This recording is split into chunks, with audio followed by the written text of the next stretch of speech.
Hello and welcome to Reality Check. I'm Ross Coulthart. Or should I say, welcome to the end, the official end of what was meant to have been Alien Invasion Day. Yes, for weeks now on the internet there's been speculation that there was going to be some kind of alien invasion, based on a prediction that 39 days from the interview between President-elect Donald Trump and Joe Rogan, there was going to be some kind of conflict between humans and aliens. Well, for all we know, that might actually be happening, because whilst we're talking, there is, over the skies of the world, the most extraordinary display of something, objects in our skies, the frequency of which I've never had reported to me to such an extent before. It's off the charts. It's absolutely amazing to be receiving reports, as I am hourly, minute by minute, from people in countries all over the world who are saying that they are seeing objects, strange objects, glowing luminous orbs, orange orbs, blue triangular shaped objects hovering over often sensitive military facilities. Now, of course, the biggest area of reports has been in the United Kingdom in recent weeks, and we know that over some of the most sensitive bases in the UK, RAF Lakenheath, RAF Feltwell, bases where the United States allegedly stores nuclear weapons, there have been sightings of strange drone-like craft for some time. Now, why do I say drone-like craft? Well, I only say that because intelligence community sources have been in my ear for some time, assuring me that these are not aliens, they're not unidentified anomalous phenomena, they are reportedly, according to intelligence insiders, known foreign adversarial drones. They must be highly advanced drones based on what I'm hearing, but the claim is that they are foreign adversarial nation drones. Now, I'll be honest with you, I don't necessarily believe everything I'm told by members of the intelligence community, and I think we're entitled to be sceptical in this case. Not least because we know from intercepted military communications, before they were digitised and encrypted when they realised their comms were being monitored, some of the clever skywatchers around RAF bases in the United Kingdom picked up on the fact that at least one pilot was referring to UAPs, not drones. So if the pilots themselves that are being sent up to intercept these objects perceive them as unidentified anomalous phenomena, not drones, what aren't we being told? And that's the bigger issue here. As Ryan Graves from Americans for a Safe Aerospace has told us repeatedly, he's the former pilot who was involved in the extraordinary spate of sightings off the East Coast involving deployments in training exercises where they witnessed weird anomalous objects. He's been warning for a while that we need to know for sure that our aerospace is safe. And at the moment, the US government, quite transparently, and neither can the British government, nor my country, the Australian government, give that assurance in the face of what we are seeing in our skies. For 2 weeks plus now, I think it's up to 16, 17 days, there have been sightings of craft of some kind. Some of them apparently do have an audio signature that is consistent with some kind of propeller or helicopter blade. They're not jet turbine, but they are hovering in some cases for many, many hours at an end, basically continuing to hover over very sensitive military facilities with apparent impunity. Now, whatever you say about whether these are UAPs or drones, that's an issue. That's a national security concern. And some of the people in the national security complex would basically say that's a threat, because until we know what they are, they are, by definition, a threat. And so, whilst people often get accused of pushing a threat narrative about unidentified objects, that's what they're talking about here. And I think that's the big issue here that a lot of people, including most of the mainstream media, are missing. Let's compare what happened in February last year, in 2023. One Chinese spy balloon set the entire US media and the Congress into hysterics. They went off their rocker with concern about this unwarranted intrusion into American aerospace. And we still don't know what the remaining 3 objects were that were shot down over, I think there was Alaska, then there was the Yukon, and then there were 2 parts of the United States, the main continental United States. But there's still a mystery over 3 of those objects. What the hell were they? We still don't know. Has the media been inquisitive about it? Not at all. That's the issue here. Why was there a hullabaloo and a big alert and concern about those objects and not these current objects that are still hovering with impunity over some of the most sensitive military facilities on the planet? And right now, we are teetering, sadly, on the edge of a third world war. It's not an overstatement to say that we are in very dangerous times. And I suspect that this is the real backdrop to why we're not being told what's going on. I think the US knows full well what these objects are, be they foreign adversary drones or UAPs. I still think that's a possibility. But if it is a foreign adversary drone, and they're operating with impunity over our airspace, over sensitive military facilities, not only is that a national security concern, for the United States and for the United Kingdom to directly accuse, say, Russia or China, which I'm told is more likely, to say that China has been deploying drones over sensitive British air bases is tantamount to accusing China of an act of war. And that's why we don't want to identify, that's what I'm being told at least, that's why we don't want to identify the foreign adversary nation that we suspect is involved in this. Some people are suggesting it's Russian, but my friends from Polish intelligence tell me they doubt the Russians have anything like this kind of drone technology, which appears to be able to intercept to avoid intercepting jet fighters.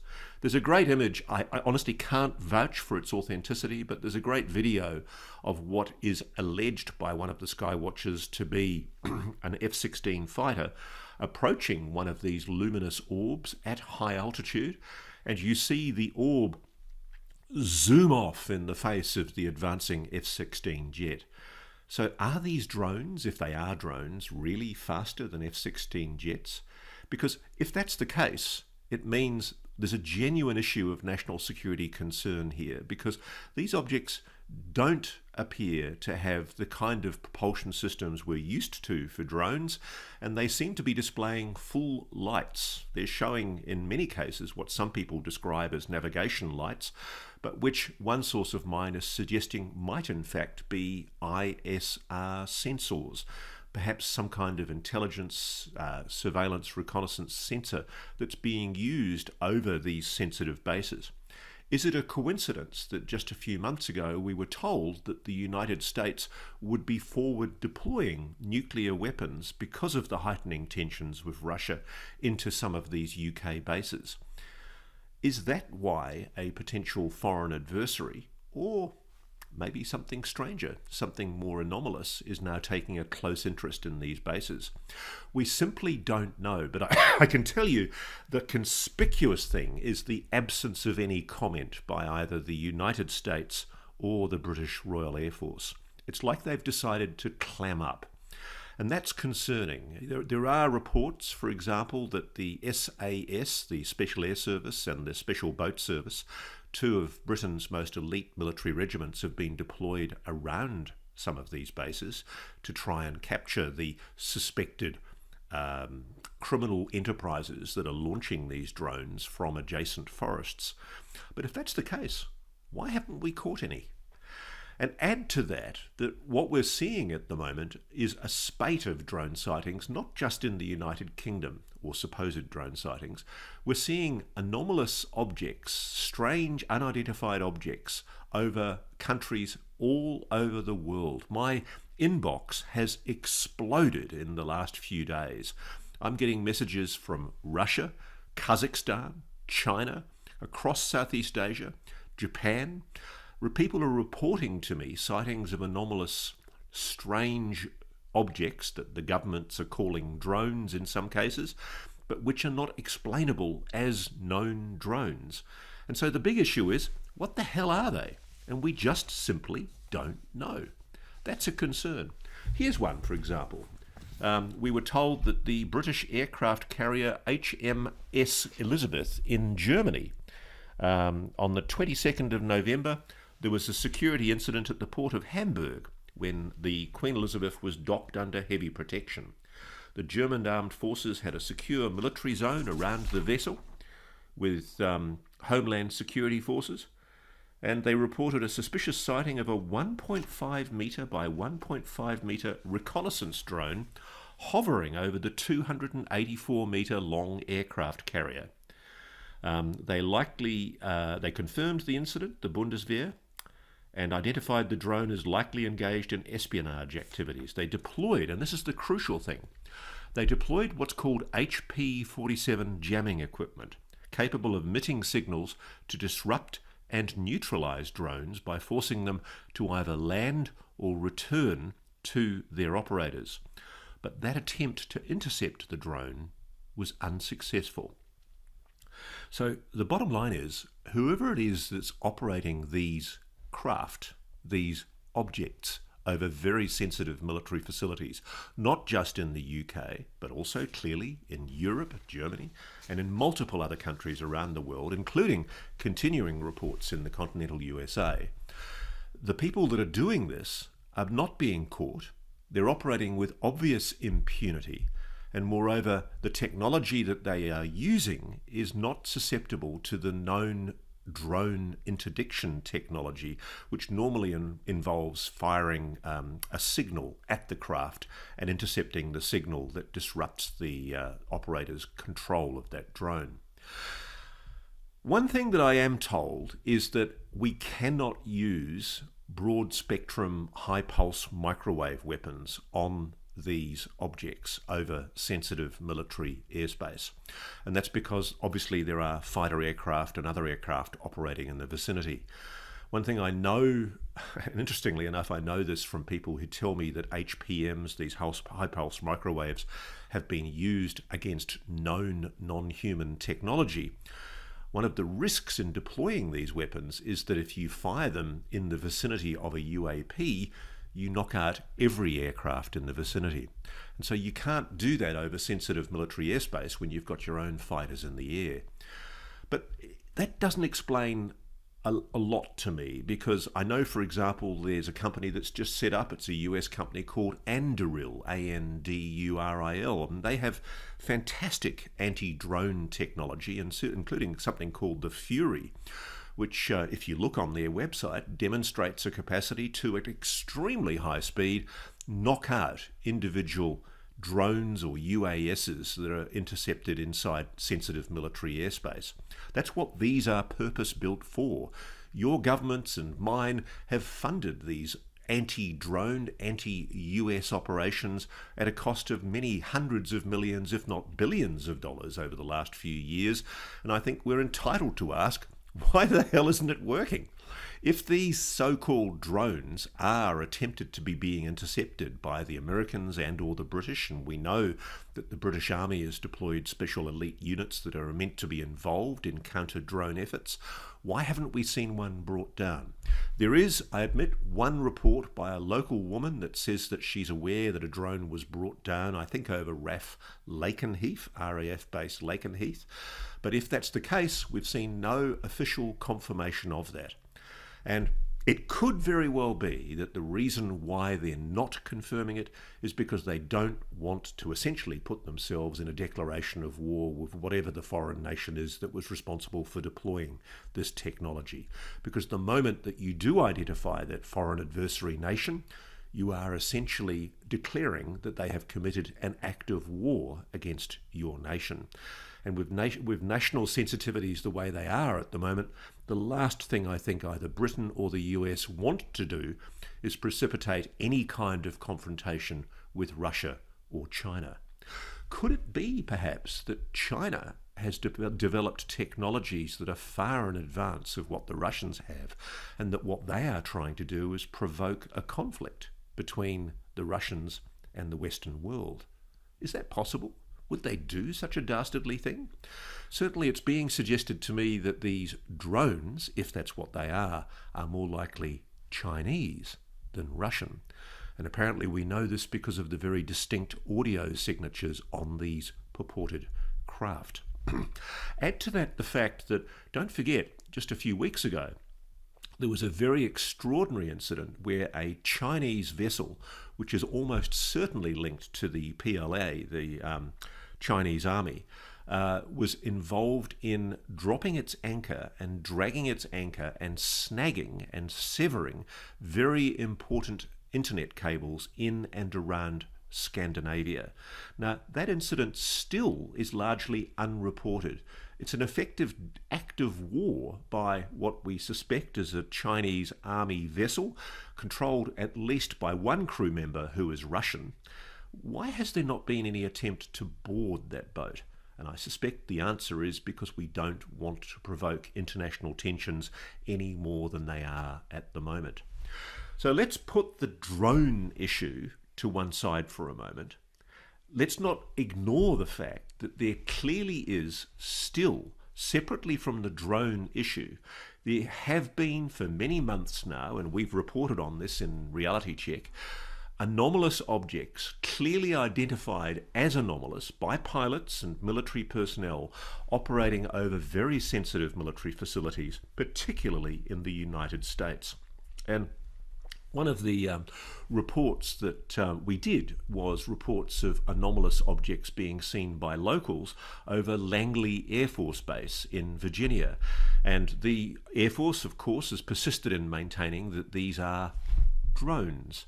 But not one shred of evidence has been presented to supply any proof at all that these are drones. In fact, the Pentagon has conspicuously failed to provide any proof at all to back up its claim that these objects are drones. You might recall a few weeks ago I did an interview with the Tedesco brothers, John and Jerry Tedesco, who do a lot of research off Long Island, and they are, I think, probably foremost as technical experts in an understanding of anomalous objects that are being seen on very sensitive air routes in and out of JFK Airport coming into New York. And they're aware of a lot of the orbs that are now being seen in and around New Jersey, off the Long Island coast, and they continue to maintain that these objects are not drones. They do not comply. They're not consistent with any known drone technology. They do move in anomalous ways, and what they're seeing and recording on their hyperspectral cameras and their numerous other sensor systems that they've paid for themselves, they're not US government funded, they are raising a very serious question. And I note, as this goes to air, it's just been reported on NBC that the objects are again being seen over New Jersey this evening. And that's very interesting because the FBI is now involved. The FBI has approached John and Jerry Tedesco, and I know that they are taking an interest in the New Jersey sightings as well. There are some very sensitive homes under New Jersey, including, I think, one associated with the incoming president. I wonder if that's just a coincidence. Is somebody sending a message or something sending a message? We simply don't know because our governments aren't telling us, and more importantly, our media is not curious enough to continue asking the question. And that's the issue. The issue, yet again, is the failure of much of the mainstream media to question the drone assertion. If the Pentagon spokesperson gets up and says that these are drones being seen over US and UK and other countries' very sensitive military facilities, over the Queen Elizabeth aircraft carrier in a dock in Hamburg in Germany, that's a national security threat. That's a bigger threat than any kind of balloon being seen over the continental USA in February 2023, as we know. So why isn't it being aggressively reported and investigated by the media? Well, because much of the media allows itself to be tamely led by the nose by their intelligence sources. They don't want to burn their sources who are giving them cozy little stories about Ukraine, about Russia, and they're allowing themselves actively to be misled. The same organisations that misreported on COVID, and misreported on the Iraq War and have misreported on intelligence issues for much of the last 60 or 70 years. It's time for the public to start asking questions itself, to start doing our own research, our own independent investigation. And to that effect, I want to commend some work done by an organisation called Enigma Labs, with whom I had a very brief flirting association. I got to know them really well in their very early days, but they've done some great work. They've been investigating the orbs and spheres that have been seen over the continental USA, and they made a point of mentioning that in Arrow's November report, they showed that orbs and spheres are frequently reported, with most sightings occurring between 15,000 to 25,000 feet. And what they went on to report, that they've been speaking regularly with fighter pilots, active service fighter pilots at US Air Force bases. And these men and women are telling Enigma, anecdotally, that the sightings of these metallic-looking spheres in particular are concerningly still continuing. Often multiple times a day they're appearing when they're flying and doing training exercises. They're saying, again consistent with what Arrow told the Pentagon and told Congress, they're appearing between 24,000 and 28,000 feet, which is a lot higher than most commercial drones. If this is a foreign adversary actor, it's using technology far beyond what we know commercial drones are capable of. Now, we know that those kind of long-range, long-distance drones exist because the US has been using such autonomous drones for a very long time in warfare. But it does raise the possibility or probability, if this is a foreign adversary, that these are extremely grave incursions. But it gets more interesting in what Enigma reveals. They did an analysis on these spheres and orbs to see what they could learn, and they discovered that there's been an incredible number, a total of 6,226 total orb or sphere sightings were submitted to the Enigma Skywatching Network between December 2022 to September 2024. So that's just under 2 years. 6,226. And when they ruled out ones that were a little bit more uncertain, there were 4,467 approved orb sightings that they were able to confirm were genuine sightings. But this is the good part. When they drilled down further, they found 322 metallic orb sightings. They were metallic, metal, or silver orbs. Now, Reality Check fans will recall that we've taken a very, very close interest in these metallic orbs. I've reported on a guy in Texas who claims that he has a silver sphere, which he has seen operating and moving under its own steam. And I've had since then a ridiculous number of people contact me from all over the world who tell me that they've been seeing metallic spheres across Europe, Eastern Europe, Africa, India, Australia, and a lot of the continental USA. But have a listen to some of this more information from Enigma, because there's been a lot of metallic spheres reported by military pilots adjacent to or over very, very sensitive continental USA military bases. So at the Naval Air Station Joint Reserve Base Fort Worth, Enigma reports on the 1st of August 2023, a metallic sphere was seen flying low, then disappeared into the sky. Near Joint Base Lewis McChord in Washington State in May 2023, a silver grey sphere flying at low altitude. July 2024, a 3-foot-high shiny oval. January 2024, a silver ball following a plane. Several sightings also near Eglin Air Force Base, which we've reported on, in Florida, June the 4th, 2024. Silent silver orbs in formation. And again, June 12th, silent silver craft appears after a flash. Now, John and Jerry Tedesco, who we reported on from Long Island, they got an intriguing image of what looks like an orb literally tailing a commercial aircraft as it either exited or entered JFK Airport on the approaches to New York. This is a concern. These are objects operating inside highly sensitive airspace. God help us if there's a collision involving one of these objects and a commercial or military aircraft. That's why this is an issue. That's why Ryan Graves' Americans for a Safe Aerospace is such an important initiative. And that's why civilian and military pilots need to stop worrying about the stigma and start reporting these objects more. So it's to be applauded, frankly, that Enigma's getting reports like these. And I'd certainly like to hear from anyone who's seeing these metallic orbs in particular. They're very interesting, because they have no visible means of propulsion. They don't display a heat signature showing either a propeller or a jet turbine. Nobody can see a seam on them.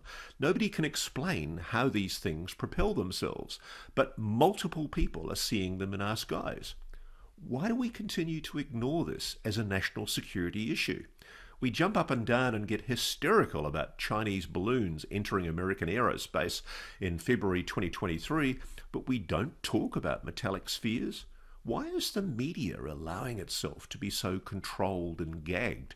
Why doesn't somebody at the White House briefings for the president or the Pentagon briefings develop a spine or a new pair and actually start asking questions? Well, hang on a moment.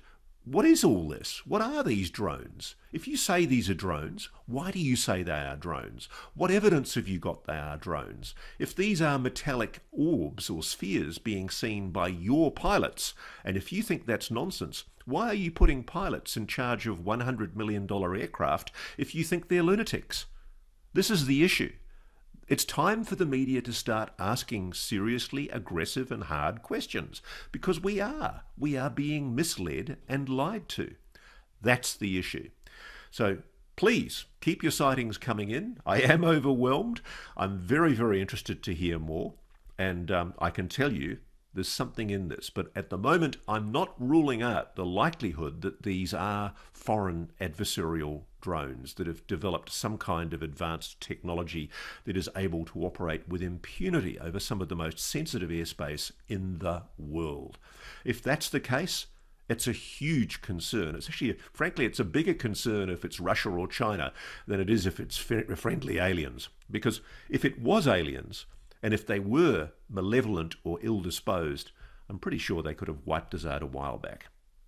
So what else are we talking about on Reality Check this week? Well, as you know, I've been in Egypt for the last few weeks. It's been a fascinating journey, and I've got a lot to report. And we're preparing a couple of shows which will be going to air in the next few weeks. But in the interim, I thought it was time, because of the mounting number of questions I'm getting on my website and on my YouTube channel, I thought it was time I started addressing some of the questions that people have long been asking. So let's deal with some of those, the Q&As from our audience. The first one is from @ZSKI1. Do we know if these are high-tech military drones and UAPs have flashing lights and no one is questioning that? He makes the point. Absolutely right. Look, we've kind of addressed that already. We don't know if these are high-tech military drones. My sources are telling me they are. I don't necessarily believe them, and I think we should be skeptical. I mean, in one of the cases I've seen, you've seen a F-16 jet reportedly engaging with what looks like a luminous orb, and presumably the jet is operating at near supersonic speeds, and that orb was able to outstrip the speed of that jet considerably. Explain that, please, with known drone technology.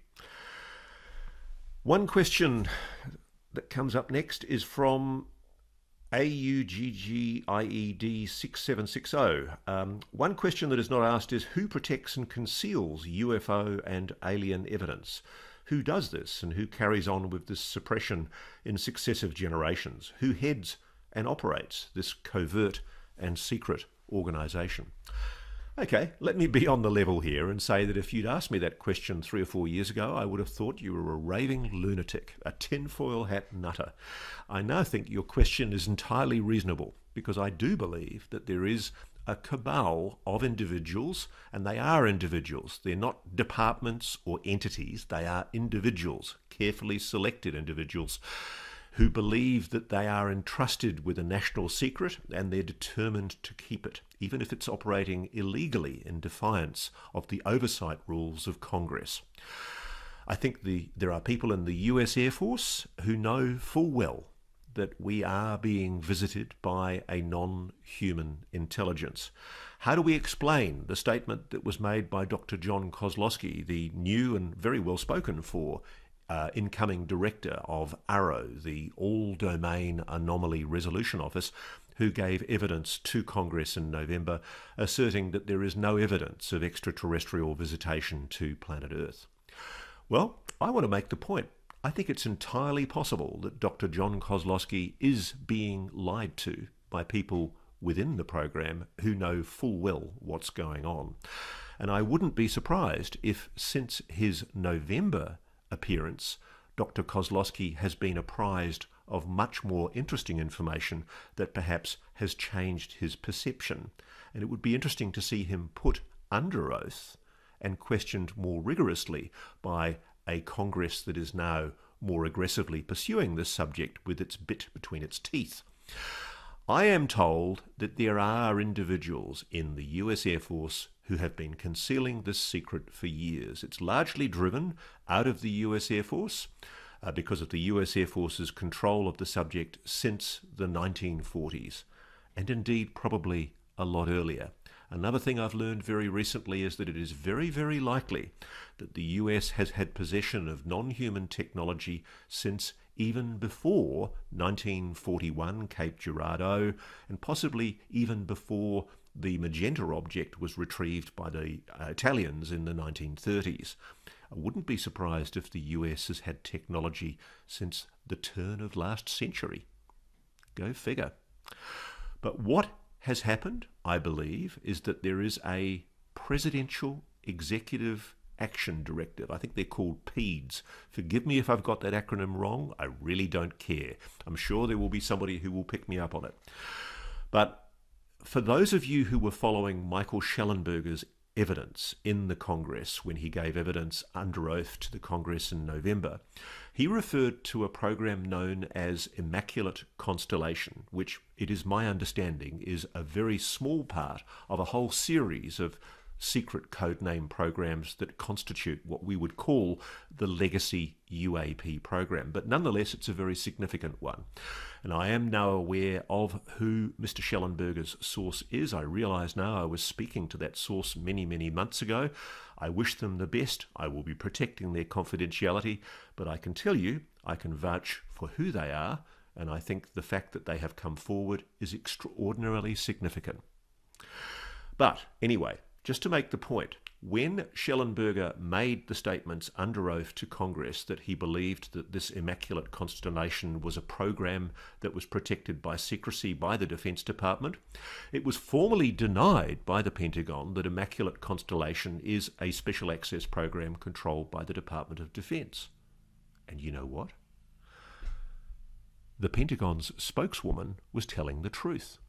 And I suspect she knows full well what the real story is. And the real story, I am told, very, very reliably, is that there is a presidential order, action directive, whatever you want to call it, that was signed in or around 1954 by President Eisenhower that enshrined the secrecy of the legacy UAP retrieval and reverse engineering program. This has been kept a secret, even from Congress, in breach, by the way, of Article 1 of the US Constitution, which requires that Congress have oversight of everything it's paying for. This has been done in breach of those congressional oversight rules because of this somewhat lame and, I think, unsupportable presidential order since the 1950s. And I think that it's going to be a very interesting day of reckoning when Congress finally, if it ever does, develops the spine to ask the question of the White House, is there a presidential order which has essentially allowed this issue to be kept secret at White House level for many, many decades? And if that's the case, how do we justify that commanders-in-chief like Barack Obama, like Jimmy Carter, like Bill Clinton, notice they're all Democrats, asked the hard question, is there a secret UAP program? And they were told there wasn't. Certainly Obama was during his administration, and so was Clinton. But they've found out differently subsequently. They know they were being lied to, and they were being lied to because of this ridiculous presidential executive order. On what basis, you would ask yourself, and I'd love a constitutional lawyer to answer this question, on what basis could a former president or a previous president lock in a lie to all futures commanders-in-chief to stop them from being briefed into this program? On what basis was that a good idea? Last time I checked, America is a democracy, nominally. On what basis could a commander-in-chief requesting information about the UAP legacy program be denied that information? And that's what I'm alleging happened and continues to happen. Presidents have been lied to. Congress has been lied to. That should be an issue for the American public. And by the way, the American public should be asking themselves, what about the JFK assassination? Is there a link between the UAP issue and JFK's murder by the national security state, which I'm in no doubt happened? I do not for one moment believe that Lee Harvey Oswald was a lone assassin, and multiple sources in the intelligence community tell me I'm right. I think when we resolve the issue of UAPs, when we blow open the JFK files, I think we're going to solve both mysteries. Okay, moving on. Next question. At DAARK, at Dark982, question for Mr. Coulthart. What is your take on why the NHI do not just reveal themselves? Do you agree with the idea that there is an agreement for delayed or complete non-disclosure? Because if true, I would find that to be somewhat confusing behaviour on behalf of the NHI. I also think that if they were waiting for us to be ready, that maybe we wouldn't be seeing them in our skies, or maybe at all. Thanks for the work you do and hoping to hear your thoughts. Okay, Mr. Dark. I think there's a really interesting explanation that I'm beginning to hypothesize. This is only a speculative hypothesis on my part, but it is based on work that I am doing that is increasingly focusing on what I believe is a consciousness connection to the UAP phenomenon. I do think that there is a link between what we call psychic phenomena, telepathy, or psionics, as is the more neutral term that's used by the military and the defense community. I do believe that there is a connection between human psionic abilities, telepathic, psychic abilities, and consciousness, and that the UAP phenomenon is tied into that. And I suspect this is one of the largest reasons for why this is being kept secret and for why the NHI are not overtly showing themselves. And my growing hypothesis, it's just a hypothesis because there's a few things I can't tell you right now that I'm going to be reporting on in coming weeks, and I'm very excited to be bringing you that story. But I do know that the Air Force has been working on psionics for many, many decades. They never stopped investigating the power of the human mind and consciousness ever since the Stargate program and the remote viewing program. I know it's been poo-pooed. I know there's a George Clooney movie based on John Ronson's book called The Men Who Stare at Goats. And I know all the supposed debunkers say it's BS. But I can tell you, it's not BS. I've seen it for myself, and it's real.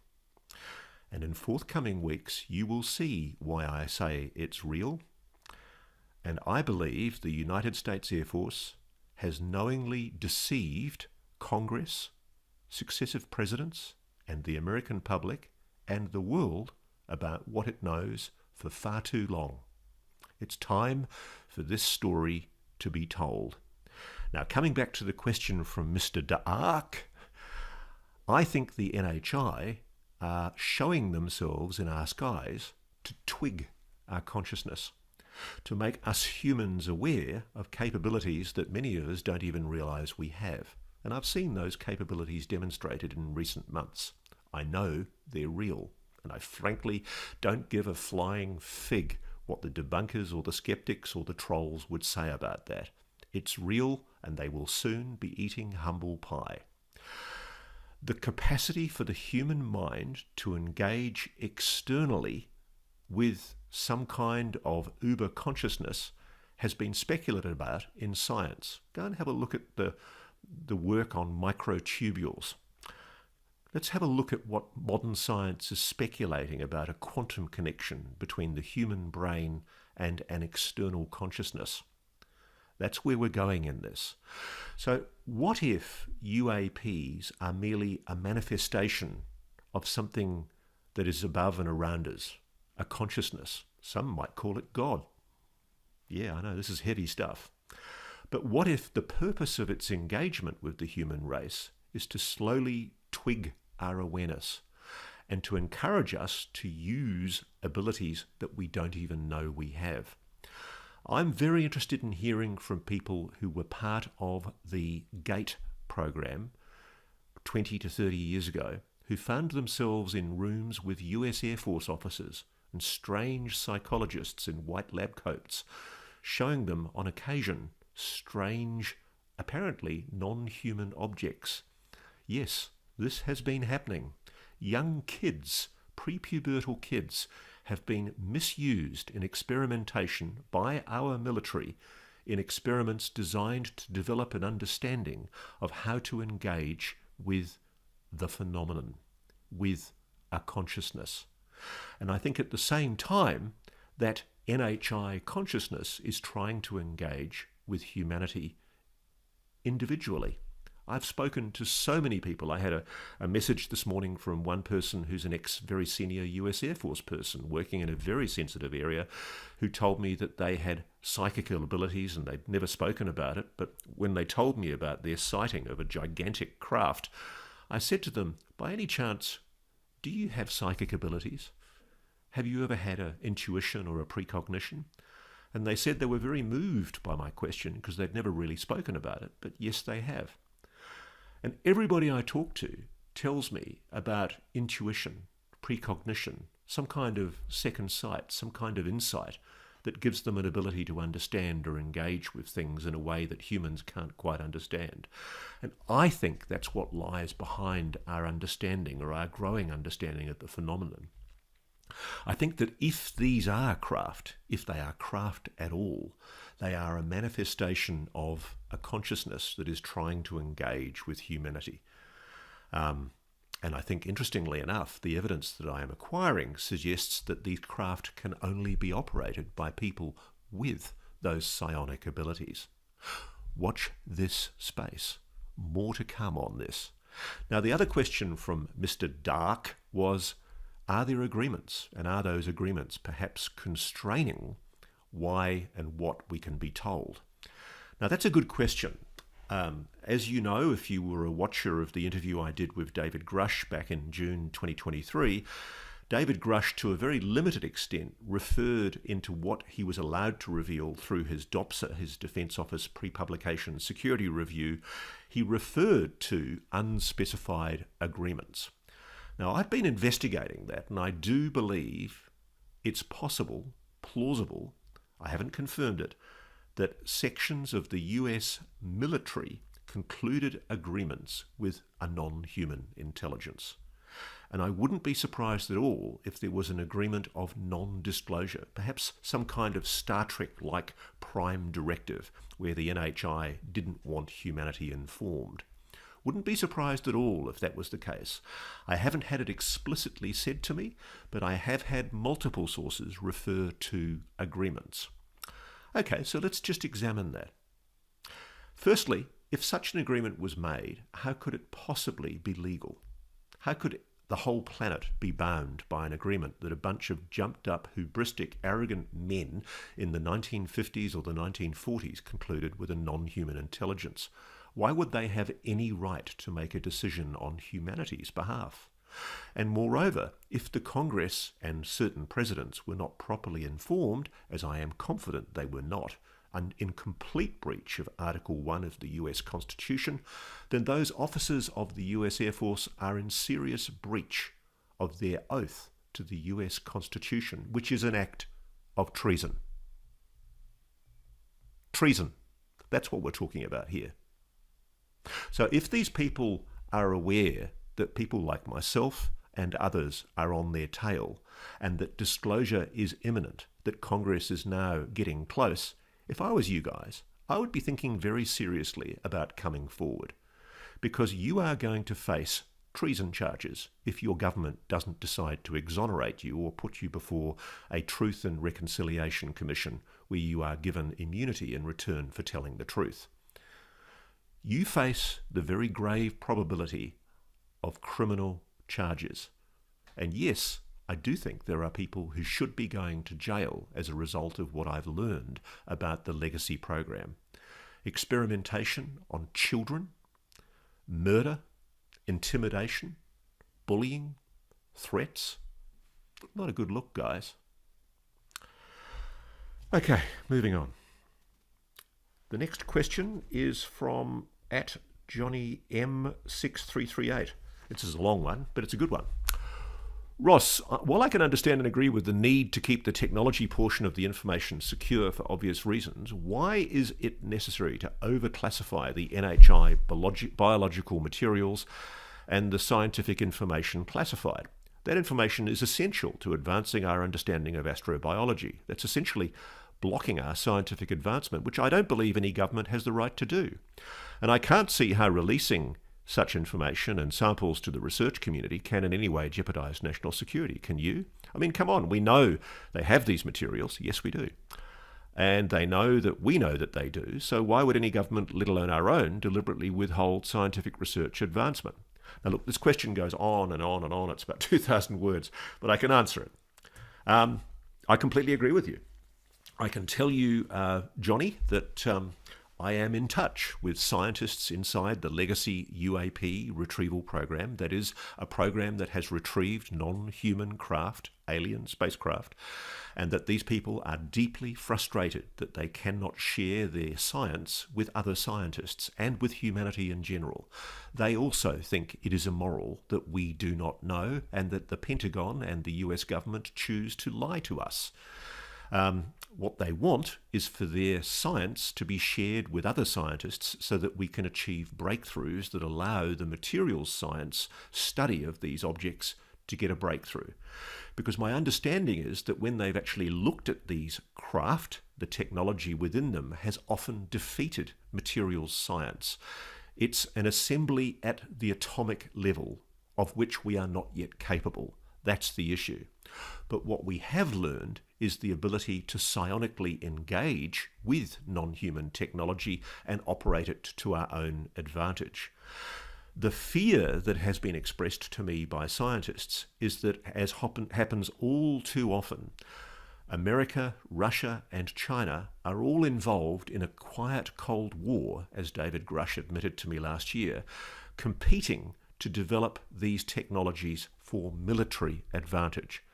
Now, I don't want to condemn the military people that are doing this. That's the way they think. You know, when this was first discovered and when the realization was first achieved that we had technologies that were far beyond known human science, it was during the Cold War, and it was realized that the best way of securing an advantage over our foreign adversaries was to essentially develop those technologies in secret. But I know, because I'm talking to people who know all about it, the Russians have their own reverse engineering program going with their own retrieved technology, and so do the Chinese. And what is driving a lot of the bellicose rantings from the American military at the moment towards the Chinese is that the Chinese, I suspect, are far more advanced than the Americans in their development of the materials science technology. Oh, and could this have something to do with the foreign adversary drones hovering over the United Kingdom and the United States' sensitive military facilities? Just maybe it could. Have a close look at some of those objects that have been videoed in recent days that appear to show blue plasmatic glows. Leave it with you. So, yes, I do think it's unjustifiable that either the technology or the biologics are being withheld from the public, and particularly from science. But, and again, I can just hear the outraged bellicose ranters online accusing me of covering up for the dark state. The simple fact is, I do think that there are technologies that lie behind this that ought properly be kept secret. Just like with nuclear weapons, I don't want to know, I shouldn't know how to make a thermonuclear bomb. I don't want to know how to make, scalar weapons. Remember that term, scalar weapons. Wouldn't that be terrible if what apparently is the subject of fictional speculation was in fact real? And wouldn't it be terrible if at least two of the nations on this planet that constitute semi-superpowers, so-called, were in possession of such scalar weapons? Wouldn't that be a threat to humanity? And wouldn't it be terrible if our first contact with a non-human intelligence was to essentially malignly use the technologies of theirs that we've discovered for developing an adversarial advantage over foreign countries? That's the issue that lies behind, I think, a lot of the secrecy, Johnny M6338, that is explaining why this is being kept quiet. I hope that's a sufficient answer to your incredibly detailed question. Okay, so at KenTanch2601, I have two questions. One, with all the advances in photography technology, why can't we get a good close-up of any of these UAPs? And two, did they send any jets up to intercept these unknowns? I don't believe they were drones. I believe the pilots say what they saw, and you're dead right, Ken. We know, because we've heard the communications, at least one of the pilots described what he was seeing as UAPs, unidentified anomalous phenomena.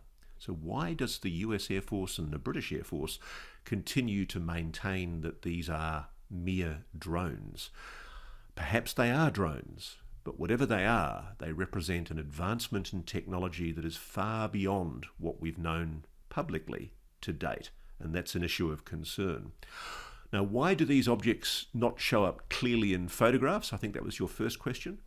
I think one of the explanations that's been offered to me is that the very nature of the propulsion system that these objects are using, these craft are using, involves a plasma, a distorting plasma that actually glows around the object. That's why you'll often see a blue plasma glow around these spheres, orbs, triangles, or discs. Apparently that plasmatic glow is the object flitting in and out of space-time, which might explain why they are often translucent or sort of semi-visible. Did they send any of their jets up to intercept these unknowns? Yes, they did. We know that they did because we've seen videos of it from skywatchers in the United Kingdom. And thank you very, very much to those stalwart people that have been going out night over night for the 16 plus days of sightings over the United Kingdom, who've been capturing intriguing images of objects being engaged with by Her Majesty's jets and the jets of the US Air Force. Okay, next question is Thomas Boomer 9809. Bravo, Ross, well done, sir. Could you possibly visit Skinwalker Ranch in the future? Oh boy, I'd love to visit Skinwalker Ranch. And for those of you who've watched Reality Check in the past, you would know that we interviewed Brendan Fugel a few months ago, and Brendan very kindly extended an invitation to me and NewsNation and Reality Check to come and film at Skinwalker Ranch, and I will be doing so. I would love to do so. I just have to find the time to do it in between dealing with tens of thousands, hundreds of thousands of emails. It's just insane right now with all these sightings off the charts. I'm also very interested in areas like Skinwalker Ranch outside of Utah. I mean, Skinwalker is a fascinating location, but I know it's not the only one. I'm doing a documentary which will be going to air on NewsNation and hopefully the CW network in coming months, which will be exploring at least one other site in the United States which involves extraordinary anomalous activity and possible interdimensional portals. And I think there are sites like this all over the world, including here in Australia. And if anyone knows about any of these, I'd love to hear from you. I'm really interested in hearing more about interdimensional portals. You can get hold of me on my Twitter site. There's an email listed there, muckraker, MUCKRAKER, @protonmail.com. If you know anything about any of these interdimensional sites where anomalous activity is being seen, particularly where there is a heavy military presence, and I'm told there are often heavy military presences around these sites, I'd love to hear from you. Okay, at Paul Fogarty Songs asks, "Hi Ross, we've corresponded once before. I wonder if you've looked at the phenomenon of religion and compared its acceptance by so many around the world, and yet UAP is treated in a totally opposite way. Love to hear your thoughts." Thanks, Paul. Well, yeah, I mean, we have done reality check episodes on this, notably with a theologian called Paul Thigpen, talking about excerpts from the Bible and other religious texts, which do appear to refer to things that I certainly interpret, Paul doesn't necessarily, as UAP. Paul takes a very literal interpretation that these are angels and demons, and who knows? He might be right. Certainly there are people in the Air Force of very evangelical Christian bent who think that the phenomenon ought not to be being investigated because it does involve angels or demons. I don't know. I simply don't know. What I don't like, though, is the notion that a religion would tell us that we're not allowed to investigate. Anything that assumes blind faith is totally antithetical to good science. And I'm sorry if that puts me in contradiction with people of religious faith, but I'm sorry, I just think we should question. We should always ask. And if a religion was to punish us for asking a question, then there's something wrong with that religion. I never as a child accepted the idea that we should unquestioningly show faith in the notion of a Christian God and all of the ideas that went with that. I used to get into terrible trouble with my divinity teachers for asking questions, and I don't see why we should. Any good religion and any compassionate God, if a God exists, would surely understand that humans have a right to ask questions. One of the other questions I've got here is from @cbarry4068. I ask, what's the best proof of Bigfoot, or the best evidence? I've looked for it and I can't see any. It's not as though I'm not open-minded to it. I just don't see what others do. That's a good question, Barry. I'm not necessarily a Bigfoot believer, but I'm also not necessarily a Bigfoot disbeliever. Coming back to a moment to the idea of interdimensional portals, one idea I've flirted with from speaking to people like Brandon Fugel and others who've worked in the NEDS and ORSAP investigations at Skinwalker Ranch is that there do appear to have been anomalous creatures, entities, emerge from apparent portals on that ranch that were seen by reputable scientists, non-loopy individuals, and that these objects and entities did appear to correspond to what we would call Bigfoots. Is it possible that there is a Bigfoot that essentially emerges from interdimensional portals and comes into our area to collect food or game or minerals of some kind? I have no idea, but I wouldn't exclude that possibility. Science is increasingly suggesting that such portals do exist. We know that black holes exist. Why is the idea of an interdimensional portal something that is so antithetical to good science? Certainly, if you have a look at the ancient Aboriginal rock paintings or the rock art of indigenous Native Americans, it's quite clear that they were describing things that I would certainly describe as portals. And I've had the privilege of speaking to people of Native American background, and they certainly describe portals existing today. So I wouldn't rule out the possibility of Bigfoot. It's just that, like you, I haven't seen the evidence. Okay, last couple of questions. At Wilhelm Hess 1348, is it just nuclear weapons or nuclear atomic energy plants? Reports have been made of hundreds of UAP sightings at atomic energy plants. Yep, you're quite right, Wilhelm. We are not talking about UAPs just being seen over nuclear weapons facilities like Malmstrom Air Force Base, as was reported by numerous US Air Force former personnel. We're talking about multiple sightings, often over the same facility, repeatedly reported over many, many years by staff at these facilities, including power plants. And I commend once again to people the fantastic book by my friend and colleague Robert Hastings, UFOs and Nukes. It's a fantastic read. We interviewed Robert a few months ago on Reality Check. He also very kindly gave us the link to his documentary that's linked on his show.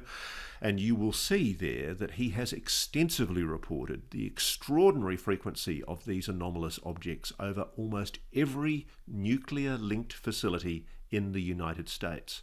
And I can tell you, because I'm in receipt of information from countries like India, Pakistan, France, Britain, China, there are equally objects of an anomalous nature being seen over nuclear facilities in those countries as well. It's not a uniquely US phenomenon. Perhaps it's more reported, and perhaps more authoritarian countries make it harder for their citizens to come forward to talk about it, but it's certainly happening all over the world.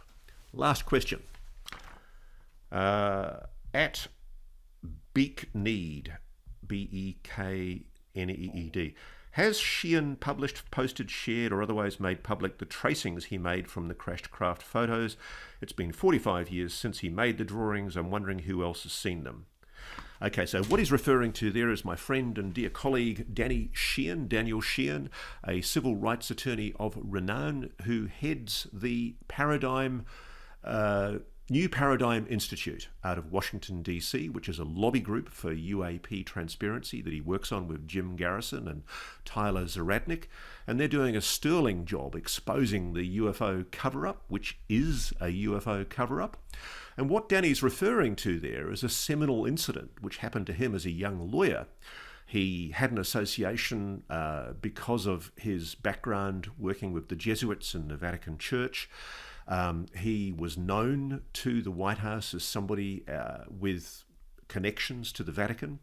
And because of that, perhaps, he was approached by a woman called Marcia Smith, who was with the Congressional Research Service, which had been tasked by President-elect Jimmy Carter to investigate the UAP phenomenon. It's a great story. I suggest you read about it in my book or watch one of Danny's interviews about it online, including the one I did with Danny many months ago.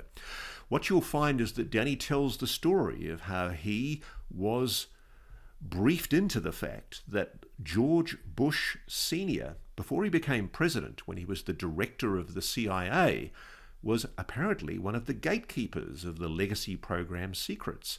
And when Jimmy Carter, as president-elect, before he was inaugurated, was asking for a briefing on UAPs, he was formally refused a briefing by George Bush Sr. This isn't something that George Bush Sr. in his lifetime ever denied. It's never been denied by anybody. I've given plenty of people connected with him an opportunity to deny it. It's a fascinating story. Marcia Smith won't comment, but Danny Sheehan says that eventually he was approached by Marcia because of his work that he'd done with NASA, and he was asked to help her investigate the UAP phenomenon. He asked for access to the Blue Book files, the hidden Project Blue Book files, and incredibly, on a quiet Saturday morning, on a holiday weekend in America, he was told to go to an uncompleted office of the National Archives, or the Library of Congress, the Madison Building as it's now known, and there in an uncompleted basement he was met by men in black suits and given access to archives of microfiche. And when he searched those microfiche, in impatience he started looking through the voluminous files for any kind of photograph, and what he saw was a photograph of a craft which had strange markings on the side. And although Danny hadn't been allowed to take in a pen and paper, he'd sneaked one in, and he surreptitiously traced those symbols onto the back of his shorthand pad and sneaked it out past the men in black. Now, incredibly and frustratingly, and I've badgered Danny to death about this, he lost the tracings. So the reason why he can't say what they mean after 45 plus years is because he just doesn't know. He's never been able to recover the tracings. But what is interesting is that when he did his recollection of those tracings, what he drew bore a very close resemblance to the symbols described by an airman called Jim Penniston, who said that this was what he saw on the side of a similar craft at the RAF Bentwaters base, Christmas 1980, which is another story entirely. I've probably gone on for far too long. I think we've crossed the hour. We have. But I hope you enjoyed this edition of Reality Check. I'll try and answer more Q&As in the future to come. I can tell you we've got some very, very interesting programs to come on my visit to Egypt, and we've got some sensational stories to rock the new year with in 2025. I'm looking forward to seeing President Trump honour his promise to investigate the deep state, because, oh boy, there is one, and the UAP mystery is central to it. Crack the deep state, you crack the UAP mystery. It's very, very important. If any of you are asking what you can do, keep the pressure on your elected representatives. Let them know this matters, because truth will out. And we'll be here on Reality Check to keep you informed. Thanks very much.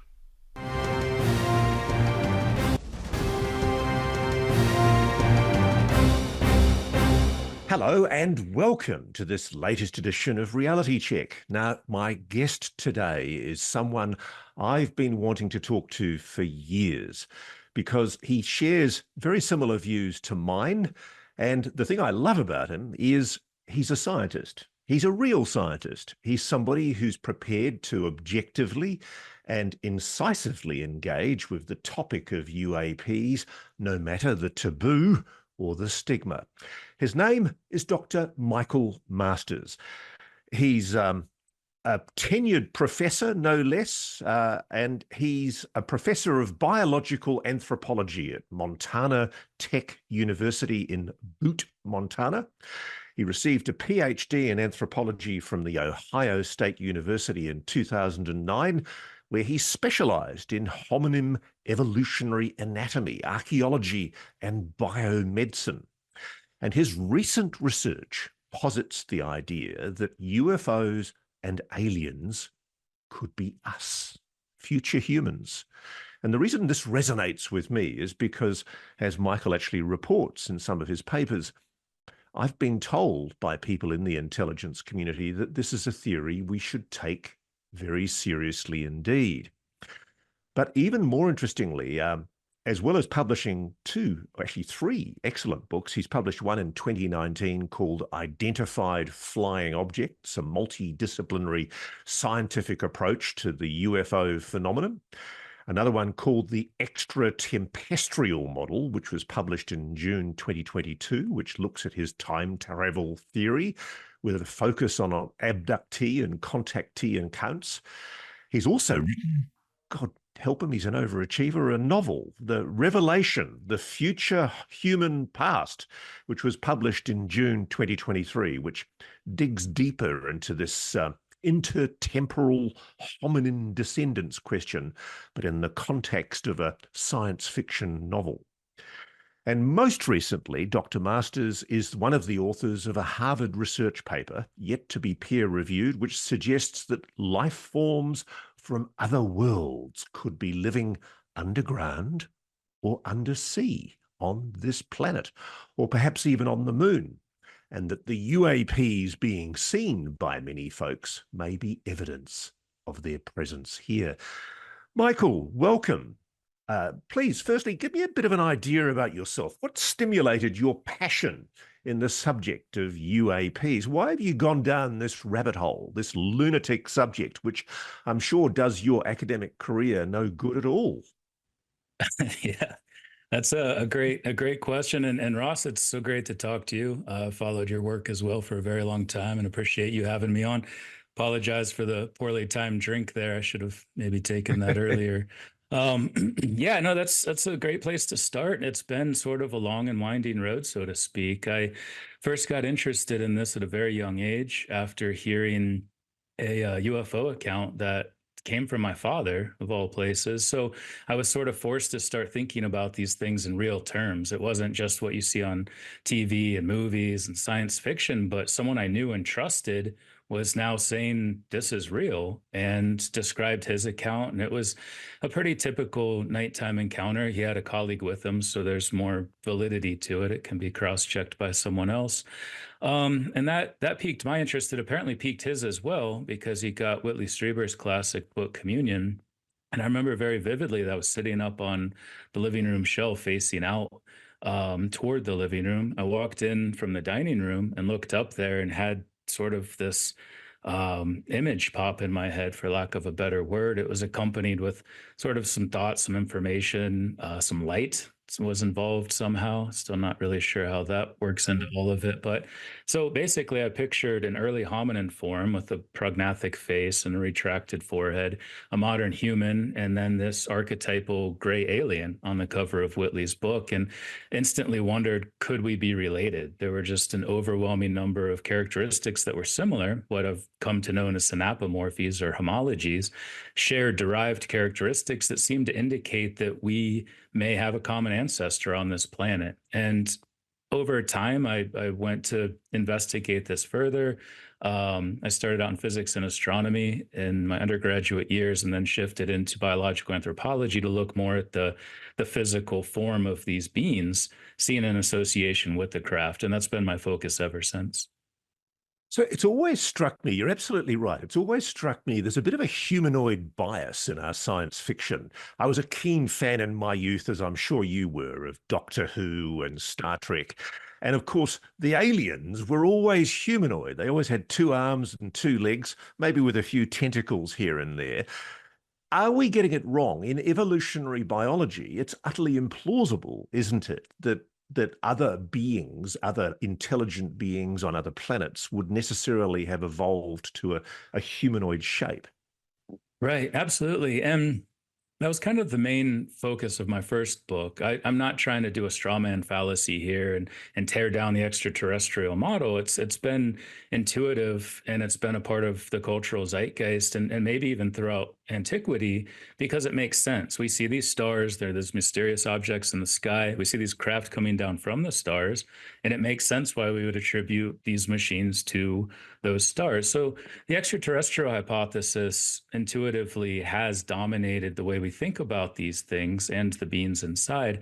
And we do have to be careful too of the cultural, psychological, socio-cultural hypothesis that we're just imposing that on these encounters because it's what we know in ourselves, and we have to wonder if other civilizations could be leaving their home planet in the same way that we have been since the 1960s. So certainly we need to keep all these things in mind, but consistently, time and time again, you're right, they're described as upright walking hominin forms.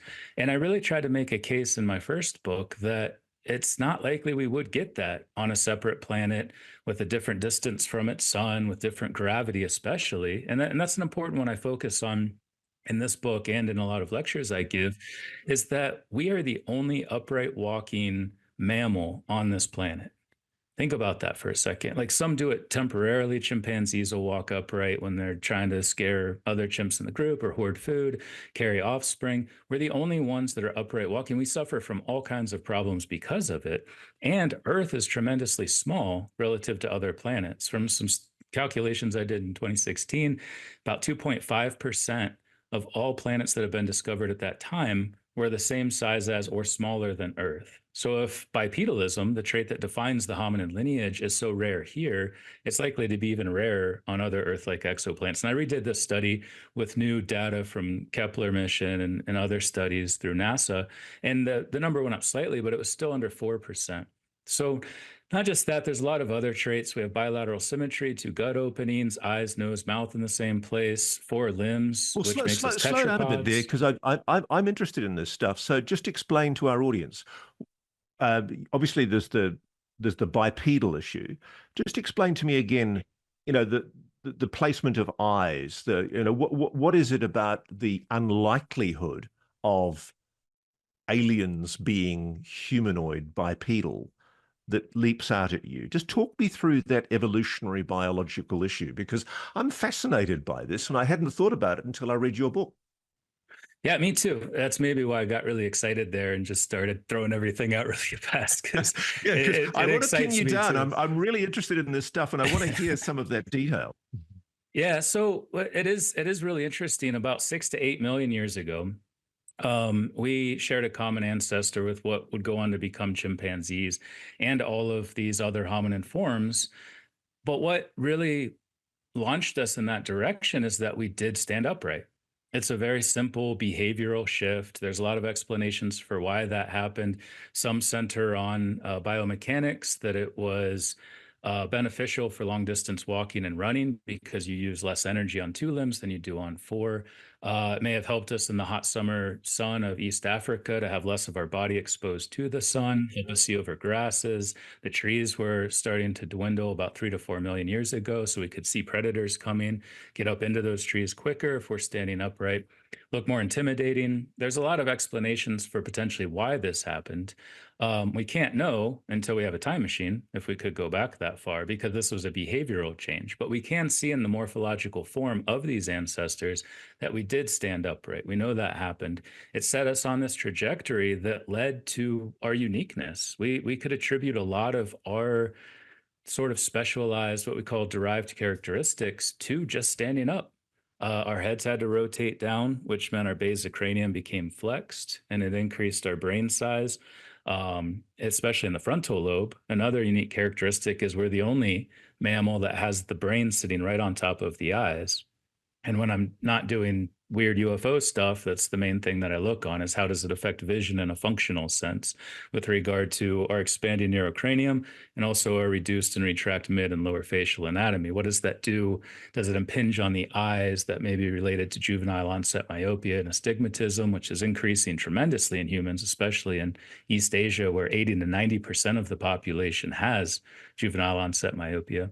So all of these traits using our hands, being able to build things, being able to create, being able to make computers and type on computers and make tools and fire. All of these were allowed for simply by standing up. So your point is that let's look at the grey alien, the classic Whitley Strieber alien being that's cast from numerous witnesses. There are so many people who've described this phenomenon. Whatever it is they're describing, there's a consistency. It's a humanoid, two eyes, nose, ears, very, very similar structure to ours. And so you posit that it's more likely than not they're us from the future. Just talk me through why you say that. Sure. So to circle back to a couple of things when I got all excited and was throwing out anatomical terms, we can go back 400 million years to when we shared a common ancestor with tetrapods. And even though it's not ideal, Darwin pointed this out in the 1850s, it's not ideal to have the same four limb structure to do all of these different things. Elephants would be better off with 6 legs or 8 legs, for instance, because of their body weight.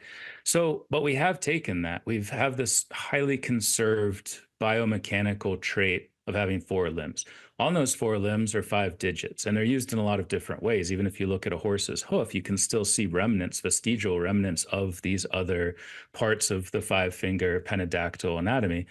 So you keep going forward. Once we stood upright and we became the only upright walking mammal on this planet, it ushered in all of those changes I was talking about.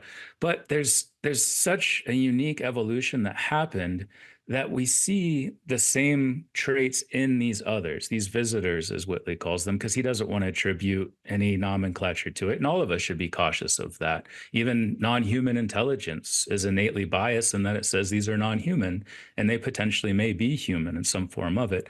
So even with regard to what happened to us since we became bipedal 6 to 8 million years ago, if you take this long trend in our craniofacial anatomy primarily, which is what I've studied throughout my career, if you look at these great aliens, they seemingly have a form consistent with the continued evolution of these traits, namely an increase in brain size, mediolateral expansion, what we call neurocranial globularity, a continued reduction and retraction of our mid and lower facial anatomy, smaller ears, more intelligence, better technology, potentially the ability to make technology that can allow us to travel backward in time. So there's these suite of characteristics associated with these others that seems to indicate that they're the continuation of what we call in anthropology biocultural evolution, that it's not just their biology evolving, but also the technology which feeds back into that. And you get kind of the self-licking ice cream cone or this runaway train of evolution caused by both our biology and culture changing in concert with one another. Now, Michael, I want to take you into an area that I hope you're comfortable speaking about because I've been fascinated. I saw your interview with Jesse Michelle's, and you spoke there about your own personal experience with the phenomenon. Can you talk me through what happened to you? I mean, firstly, I'm intrigued by the fact that so many people I speak to who share the passion that you have for investigating this issue of UAPs. They've had experiences in their family in the past. They've had relatives that have seen things. In your case, it was your dad. A lot of people have described to me having mums who were psychic or grannies who saw things or who knew things or talked about the little people. In your case, what I'm intrigued about is you've had your own personal experience with the paranormal. Yeah, quite recently, actually. It's funny too because I started talking about all of this. I started writing my first book in 2012, and then I started talking publicly about all of this in 2018 ahead of the publication of my first book in 2019. And yeah, I had no idea what the response would be. I was pretty nervous about it because, as you mentioned in the intro, it's you're sort of committing potentially career suicide in talking about this stuff. It hasn't been the case, and we could get into that later if you'd like. It's been the opposite, in fact, which has been great to see. But I was always bummed out to some extent because people would always ask me, "Have you ever seen a UFO?" And I was like, "No, I never have. I've never had any strange experience." And then that all came to a head in 2022, and all kinds of strange things started happening at the same time. Um, but yeah, to your Like to what? your question, well, I did finally see UFOs, 5 at the same time. That was sort of one of the first forays into high strangeness. I hadn't I looking back after some of these other things, I have identified points where things did happen, but I didn't have the bandwidth and the experience to recognize what was happening. But there's some clarity now in hindsight, looking back at some very strange things. But the UFOs that I Can I, can saw, I, the can I, five, I just want to, can I just walk you through this?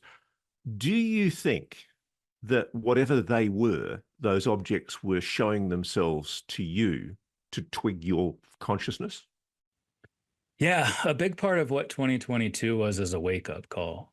I I wasn't paying attention in the way I should to the things that were happening all around me. And we can get into the really weird experience that I talked about with Jesse, and that was very much an intentional, physical, face to face. Hey, pay attention.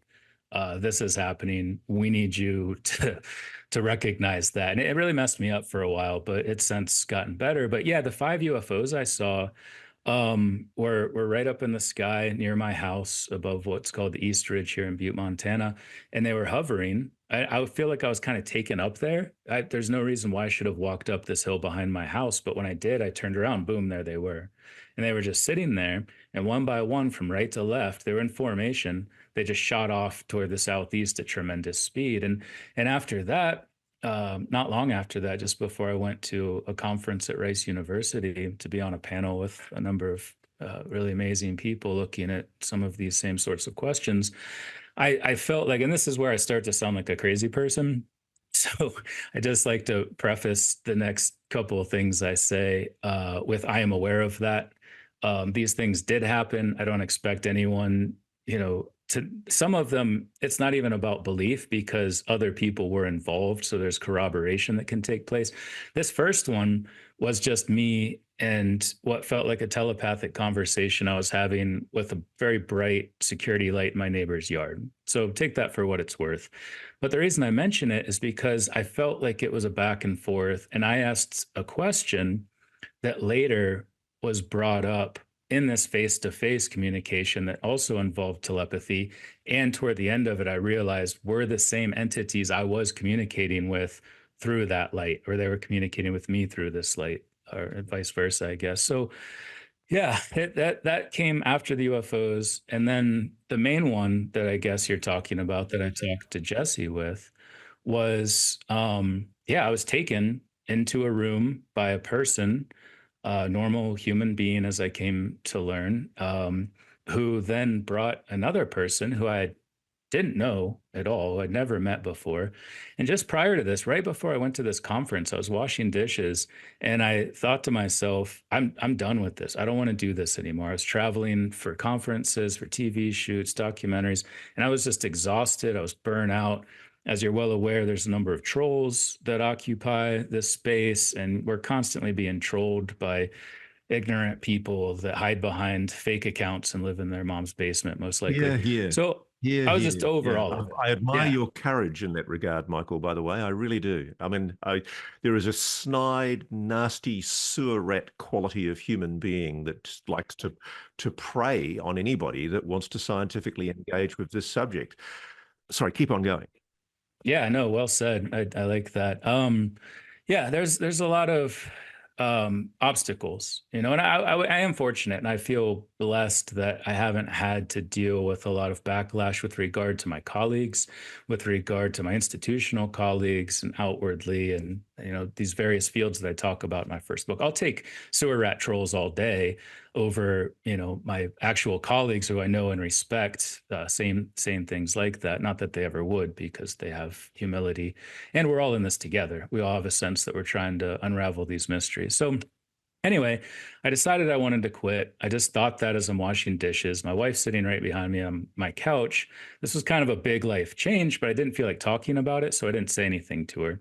So when these two people brought me onto this balcony at a hotel in Mesa, Arizona, and I think it was October 14th, 2022, just a couple years ago, this person comes in, this man whose name I know now, and he wouldn't mind me saying it. Eric Mitchell is his name, but I'd never met him, never seen his face, had no idea who he was. He comes in to this on this balcony where I'm sitting, pulls his chair up right in front of mine to where his face is right here, and says, "I can tell this is upsetting you, but we need to be this close for this to work." And then all of that anger just kind of faded away. But the next thing is what really jump started this wake up call for me to pay attention. He said, "We know you've been thinking about quitting lately, but we'd really prefer you not do that yet." So to have a complete stranger who's sitting inches from your face tell you a thought that was in your head that you never spoke out loud to anyone, never wrote down, was So was he's not very talking to you much. at this stage. This is totally telepathic. No, and it wasn't even him. It wasn't him. It's I've researched this a lot. The best I can describe it is what's called a deep trance mediumship, where his brain is unique. He had a UFO experience that was really, really intense and changed his brain morphology. It changed him as a person. But so they were speaking through him. They're using him as an antenna. And I get the sense that we're all antennas, that we're all sort of doing this constantly. But this was an intervention. This was very much, this person was brought here, his brain, his body, and hers. Heidi's was being used too, the woman that, and they'd never met before either. They knew each other, but they'd never met. So both of them were used and brought to this place to do this thing that we can get into if you'd like. But that was, hey, pay attention. We know your thoughts. We know you're thinking about quitting. Please don't do that yet.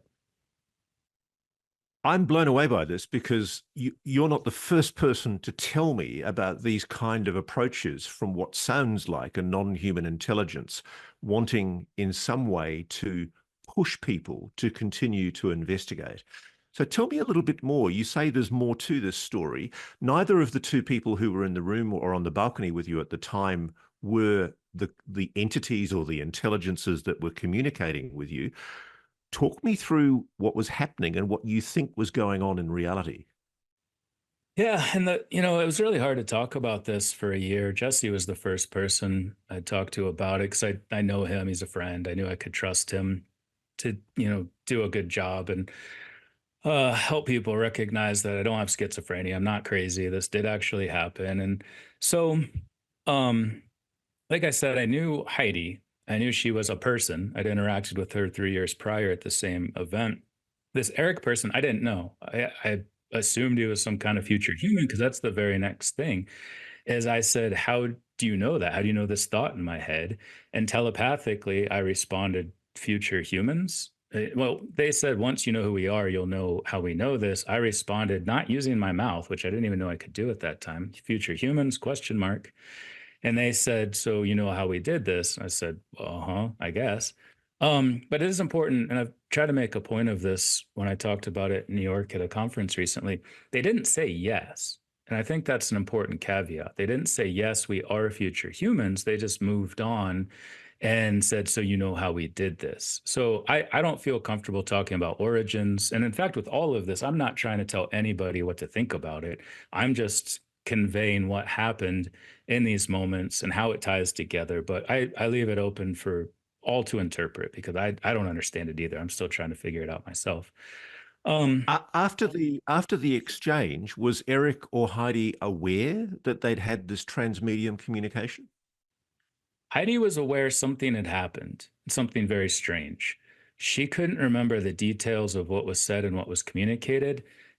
I didn't know Eric existed as a person outside of this. I didn't know anything about him. And I was afraid to try to find out because it scared the crap out of me, to be honest, all of it. And I was really just messed up psychologically, emotionally for about 3 or 4 weeks after. But once Jesse's doco came out, I got a Facebook message from Eric, and it was really jarring because his Facebook profile picture. I was sitting at Thanksgiving dinner, actually, about to eat, and I get a messenger alert, and it pops up, and it's this kind of psychedelic background and his haunting eyes that were just 4 inches from my face during this whole encounter, and it triggered me. I started sweating and kind of the chills because he's a person and I've gotten to know him. He's a great person and I've learned a lot from him and he still channels stuff occasionally, which is kind of crazy. Even after all of this has happened, I would occasionally get things through him, not from him, but through him, through Facebook Messenger, written in sort of uh, just almost encrypted, cryptic ways, like it's Middle Aramaic or something. But it was clearly not from him because I have gotten to know him and know how he talks, but things would come through, occasionally things I'm thinking. I was just in bed one night thinking about something, and this message comes through related to that thing I was thinking about in the context of how I was thinking about it. So I'm jumping all over the place here. I apologize, No, no, but no, no. I'm fascinated by this. Can I ask, and I'm not going to tell you why I'm asking this, is there a color associated with this? well, as the conversation progressed and we started to get into why they were there beyond simply asking me to please not quit, there were other things that happened in between. But once they started downloading information into my brain, there were a lot of colors. I think of it almost as like fiber optics, how the colors come through as the steady stream, this really fast, intense stream of colors. The ones that jump out the most were blue and purple for some Oh reason. my God. I don't know I was why. waiting for you to say that. Nobody's ever asked, Blue. actually. This is the first time I've ever had to think No, no, about no. it, This but this really sends you just sent a slightly PTSD chill up my spine, Michael, because um, I know this will set everybody off. I'll probably cop those trolls yet again and bugger them if I do. Um, I am being contacted from all over the world by people saying they're in contact with blue beings. And the color blue, this is why I have the color blue behind me here. The color blue is a very dominant theme in what they talk about. And when you used the word downloads before, that also sent a shiver up my spine because, again, there are people who are describing to me how they are literally having the capacity to understand suddenly, simultaneously, without any educational training, yeah, complex mathematical formulae in downloads. Have you heard of that happening? I have. Yeah. And I can't help but wonder the more I've sort of tried to examine what not just what's happened to me but put it in the context of other people's experiences, and that was the whole focus of my second book, was what can we learn by looking for patterns across a lot of people's experiences. This is what we call an abductive approach, where you look for the most plausible scenario, inference to the best explanation. And yeah, I'd heard the color's interesting. I hadn't thought about that. I'm glad you mentioned it because now it's another little rabbit hole to go down. But I have very much had conversations with a lot of people, especially over the last 6 months or so since Jesse's doco came out. People reaching out to me talking about similar experiences, downloads they've had. None of it included two people standing the way that these two people were standing. But yeah, the thing though is I've started to dissolve in my mind, or it's been forced to be slightly changed, or I've been forced to reconceptualize reality as somewhat more malleable and perhaps emergent from a deeper rooted energetic electromagnetic consciousness based reality that is all around us all the time. And so when people talk about blue beings, is that related to this? Is the blue that I saw during this telepathic communication somehow related to what people are seeing in a physical form, but at the heart of it maybe it's an aspect of the electromagnetic spectrum? I don't know. I'm just spitballing here, but my point is, what I am trying to say in a very roundabout way is that when people see a blue being, maybe it's not the being itself, but the energy that emanates from that, or how they perceive the energy. Exactly. Wow. I have to admit, the profundity of what you've just said there is shocking to me because of a whole series of people that I'm in touch with who completely out of the blue will contact me. And a lot of them talk about blue energy, blue light, and in some cases, blue beings. But all of them are talking about downloads and twigging of consciousness. And a lot of them have been prodded like you have. A lot of them are scientists, defense people, intelligence people, telling me that even though they try and ignore it, there's something that's goading their consciousness and prodding them to keep on taking an interest in this issue. I must say, there's two things I take a benevolent and happy message from your theory, which is we seem to survive as humans. If they are future humans, even though they're slightly odd looking, it means that at least some humans managed to survive whatever apocalypse might be ahead of us and breed and make babies and evolutionary change in the way that they have done. So let's come to that. I mean, your paper, the Harvard paper you've most recently been a part of, which is essentially exploring a so-called crypto-terrestrial hypothesis. I want to get into it, but first I just want to ask you, I saw it went up on ResearchGate, which is an online scientific paper publication platform, but it's been taken down. And Newsweek, I noticed, were they gloating? They asserted that it was taken down after they published their article about it. Was your paper taken down? And if so, why? It was taken down briefly for maybe 2 hours tops. And yeah, of course, Newsweek is going to say that to try to have some sense of self-importance. And honestly, out of the the many articles I've read, theirs was maybe the least accurate to start with. So of course they said that and tried to make it a thing, and it wasn't. If they had done any sort of due diligence in their journalism, they would have realized the paper was back up in a very short period of time. They would have had to change their link, but it was back up. So it was taken down for about 2 hours for a couple of reasons. One of the main ones was that there was a very small grammatical error in the abstract. And we all went over this paper many, many times, and we're all sticklers for grammar. So it was sort of surprising it got past the three of us, to be honest. But people, especially when you're talking about something outside the ordinary that pushes at the boundaries of the circumscribed reality that we all find ourselves in, they'll latch on to something like a tiny grammatical error to try to just take away from everything else that was said in the paper. And so that was happening. So we pulled it down to fix that grammatical error, to add a slight disclaimer at the top, and then boom, it was right back up. So you're not But being yeah, nobbled. Nobody's nobbling you. There was no attempt to shut down your research. Let's go then into the subject of this crypto-terrestrial hypothesis. You're basically suggesting, as I understand it, that it might not be extraterrestrial, i.e., off this planet, whatever this intelligence is, that it might be here already. perhaps some kind of remnant of an ancient civilization that grew up beside us on this planet. Just talk me through the hypothesis as you've explained it. Yeah. So, well, I would preface that by saying not just extraterrestrial. So we do consider extraterrestrial as a potential explanation for the origins of these advanced beings that are sequestering themselves in Earth's environs, but also add a lot of others that have been discussed previously. This isn't our idea. The crypto-terrestrial hypothesis is one amongst others: extraterrestrial, extraterrestrial, ultra-terrestrial.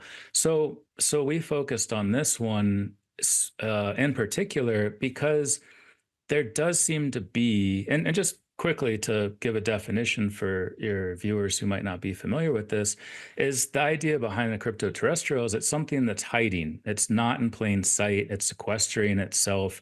It's here. It's more advanced than us, but it doesn't overtly acknowledge itself to us at this time. Maybe it will in the future. Who knows? Maybe it does subtly. Maybe they walk amongst us. It is a potential possibility. And even with what happened to me in Phoenix, we kind of have to consider that as a walk amongst us scenario. Like, these individuals are people, but if their brains can be taken over by a more advanced consciousness, they're walking amongst us at whatever time they want in whoever's body they want. Sort of a strange love and light body snatcher scenario there. But so yeah, the whole Were idea you of the nervous? paper. Were you nervous when you started venturing this hypothesis? I mean, obviously, one of the most vilified people in the world of ufology is a British guy called David Icke, who talks about reptilian lizards running the world. You know, the royal family are apparently lizards of some kind. Isn't there a risk if you even dip your toe into this subject matter, you're going to get sucked down that rabbit hole of what people assert are rabid conspiracy theories? Yeah, absolutely. But I mean, that kind of goes for any of the many branches that stem from the tree of the phenomenon and high strangeness in general, but especially with regard to UFOs, when you start talking about origins and intent. But it wasn't just him. I mean, Mac Tawney's wrote a very good book that was published posthumously. I'm sure, he'd be very elated to see everything that's been happening, because he wrote a book called The Crypto Terrestrials, which oddly is almost identical to my writing, and both the style of writing, which kind of creeped me out when I was reading it, but also what we're saying. We've been saying almost the same thing. Just I added the dimension of time to it as an important variable, and he mentions it slightly, but it's not just people that are out there in right field, shoeless, drunk, saying whatever they want. And I'm not speaking to this ick person in particular, but yeah, the idea innately sounds crazy. And we recognized that, and we got out in front of it and stated in the abstract that this might be a hard pill to swallow for a lot of academics, and they should take it as a suppository instead, perhaps. We didn't actually say that, There's but that would have been kind of funny to put in there. There's so much in your paper, this Harvard paper, that I loved. I mean, you've gone down a lot of the rabbit holes I'm fascinated with, notably theories and mythologies about ancient civilizations. But because we're in July and because it's the anniversary of Roswell, let's talk about the one you do mention about Shirley Wright, the Albert Einstein personal assistant, who was a young woman in 1947 who accompanied Albert Einstein. She said late in her life, in an interview that was released after her death, she came forward with evidence that Roswell was real, that it did involve the recovery of non-human craft technology, and that live aliens were indeed recovered and interviewed. And there was something I hadn't realized that you mentioned in your paper, that she suggested that what she learned with Albert Einstein at that encounter was that these beings were, quote, just humans, but an advanced form, which intrigued me. I mean, do you give plausibility to the Shirley Wright story? Well, I do. I mean, it's always hard with these older accounts. Well, maybe it's not. We have the same rigors for assessing old accounts, new accounts. Obviously, we're not able to go back and give lie detector tests. Well, maybe we are, especially if she's right that these are more advanced future humans. But it's not just her either. It makes sense if you have this thing happen. Say there are other indications of other crashes too. But this one in 47, if you're trying to understand it, it's in, the beginning stages of the nuclear age. We just dropped bombs on Japan. Who are you going to look to other than the most prominent, most intelligent people on this planet? Albert Einstein would certainly be at the top of that list. So it makes sense just in the context of who she worked with. And yeah, he would be putting himself at that time, especially in a position for potential career suicide if he said these things. She obviously would maybe be a little more protected in that he doesn't want to tarnish what is one of the best legacies of any scientist in history. So I do take that seriously, especially when we step back and look at it in the context of these other interactions and other deathbed confessions. Commander George Hoover, for instance, said the same thing, that these were future humans. Yes, this was real, and they looked like us, and they were more advanced. And he specifically stated they were future humans. She danced around it a little bit, and there's case after case. One thing I try to do in my second book at the beginning is show just how many other people have been talking about this future human idea as a plausibility in all of these different capacities. And you and I have been saying this for a very long time, coming from different perspectives. Yours more based in the IC, and mine has overlapped there as well. I've had people from the intelligence community say, we've been talking about this idea for a while, and it's being considered, and some people might even know within the intelligence community. And mine focuses on the biological side, but you also have people like Jack Sarfati on the physics side. So you take all of this, including the eyewitness testimony, including the people on their deathbeds who are confessing these things, and it should absolutely be considered. I've never stated, and I never would state, that this explains all of the phenomena. There's too much weirdness, there's too much high strangeness involved, and too much variation for it to be one thing. But that's also what we're trying to do with this crypto-terrestrial explanation, is say they're hiding. But where are they from? And they could be extraterrestrial, they could be extratempestrial, they could be here after some sort of apocalypse or some sort of cataclysm that took place. The fairies, trolls, jinn, genie, all of these things are possible, but they're hiding. The thing that fascinates me, Michael, is when I was writing my book, I started going through the CIA library because a couple of intelligence people told me that I should read what had been declassified by the CIA. And I'm fascinated because there really was a study done by the CIA into Atlantis, and they did a research study in the 1960s. And you can find it in the CIA library, where they basically spent public money. I mean, what the hell was a US intelligence agency doing, flying scientists around the world to investigate the location of Atlantis?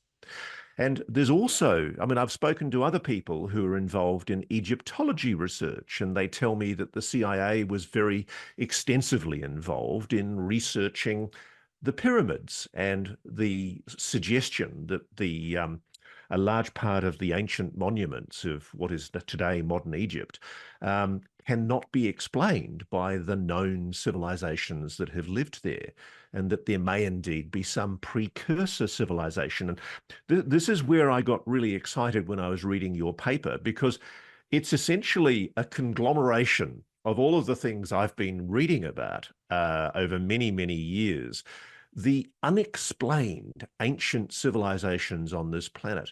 And there's one subject, we're going to run out of time if I try and cover everything that I want to do, but there's a subject that really sucked me in your article, where you talk about out-of-place artifacts.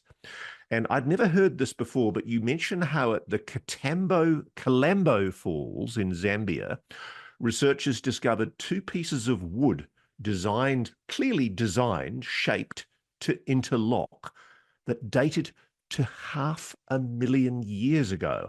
I'd never heard about that. Can you tell me about that? That one was Tim, as far as the details of it. He looked into a lot of these. There's a acronym for it, out of place. UPAs, I guess, would be what that is. And yeah, we should absolutely consider these. I can't speak to that one. He went down that rabbit hole and pulled that one into the paper. But I have looked at a lot of other ones. I did a History Channel show last year where we looked at the Oh, I can't remember the name of that one now either. Apparently that was a while ago But there too, was, there was but one you also mentioned. There's a fossilized imprint of a wheel found in a Ukrainian coal mine nearly a kilometer underground, which was potentially dated as being 300 million years old. It all suggests the possibility that we are not the first civilization on this planet. well, it definitely should be considered. And yeah, there's the Silurian hypothesis that there could have been advanced civilizations whose remnants were destroyed through the ravages of time. And that obviously happens. The farther back in time you go, speaking archaeologically, the less available information there is. You have less data because of erosion, because of the tectonic plates, rifts, and volcanoes, and all of these things that move things around.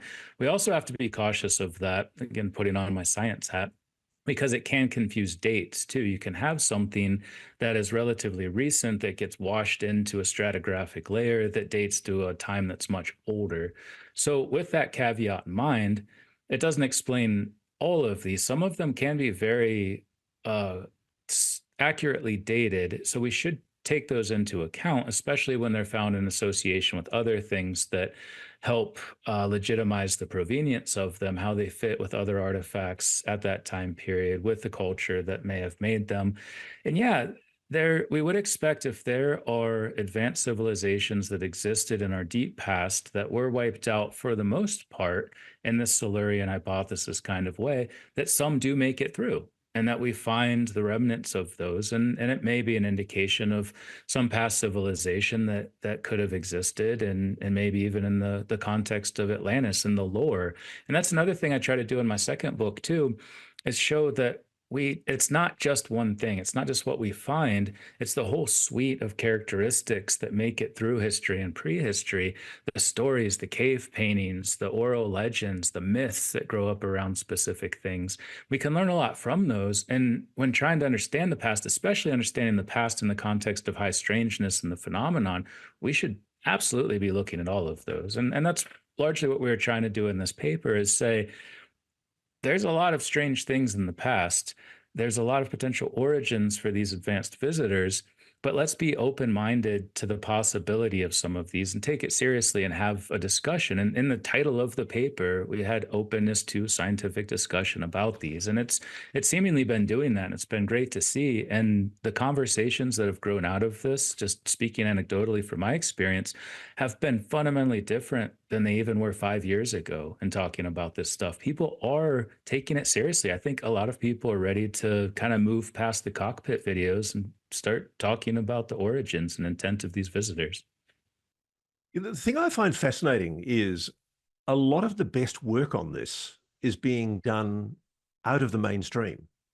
And there's a default in mainstream media to go, oh, this is all rubbish. Graham Hancock's a lunatic. This ancient apocalypse theory is complete lunacy. We're not going to give this a run. And then he goes on Joe Rogan, and millions, tens of millions of people engage intellectually with the subject. And I sense there's a wisdom of the crowd here. And I was fascinated to read your account of these archaeological investigations into unexplained ancient civilizations. And just to name a few, there's along the Indus River at the sites of Harappa and Mohenjo-daro.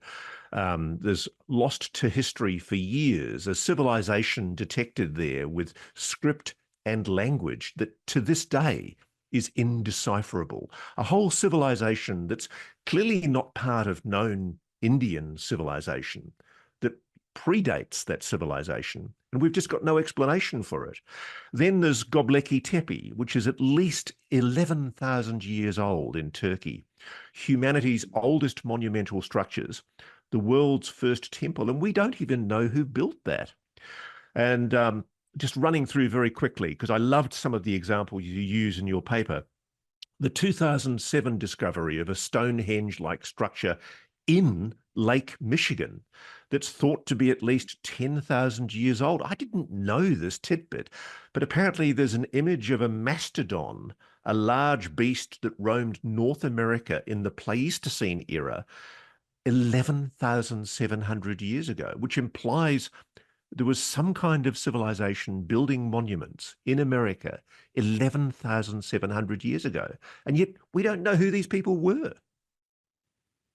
Yeah, absolutely. And I think you're right. Just to uh, briefly touch upon what you said earlier with regard to the mainstream media not being a part of this yet. I think at some point their hands will be forced and they'll have to be. But really, a lot of these organizations, as you're well aware, where as a journalist, have sort of fulfilled the role of telling us what we're allowed to think about and when, and to provide us comfort. Hey, you can think about this in this way and it'll be comfortable and you don't have to challenge your worldview at all. But you're right, there is a, what was the word you used? Wisdom of the crowd, where people want something more than what they're giving. They're not willing to take the risk to talk about these things. Certainly some are. NewsNation certainly is one of those, as is Joe Rogan and other outlets as well. But people want this. People are ready for this conversation, and they're taking it seriously. I've done a number of interviews with folks in mainstream media outlets on CBS and Fox, and they to my surprise, were very grounded, informed questions that I was asked about this as they took it seriously. I might be played in with some X-Files music at the beginning, but very quickly the conversation turns to one of intrigue and a humility that we don't know everything. And I think that's one of the most important points. We all need to get there and realize that there's so much to this world and this reality that we just don't understand. And we can't just keep saying, well, that's impossible, I'm not going to look at it. Instead, we need to say, we don't understand what's possible. So let's look at it so we can start to understand that. And sorry, that was a bit of a tangent, but you're right. There are a ton of these sites that are sort of along those lines, challenging preconceived notions of time and space. Things are constantly being backdated to a previously bygone era that we didn't think they could have existed in that time. We used to think, for instance, Lascaux Cave was the oldest cave paintings, about 17,000 years ago. Now we know they go back to the time of Neanderthal, 65,000 years ago. And you're right, the mastodon carving in the bottom of Lake Michigan shows the people that were living there who had been there for possibly 10,000 years prior were engaged in artistic expression in a way we didn't fully understand. Göbekli Tepe is a great example of how we now see that temples were important and gathering people together for spiritual reasons even predated sedentism associated with agriculture. We thought it was the other way around, that people had to become sedentary and then they start making temples for worship. This flips that on its head. So as that keeps happening, yeah, we all need to embrace some humility and recognize that we don't have all of the answers with regard to archaeology, with regard to history, and with regard to the UFO phenomenon. One of the things I wanted to explore with you, there's so much I didn't know, but because I've just come back from the New Mexico, Arizona area where I've been shooting a story, I'm fascinated with the mythology of the Native American peoples, particularly the Cheyenne people.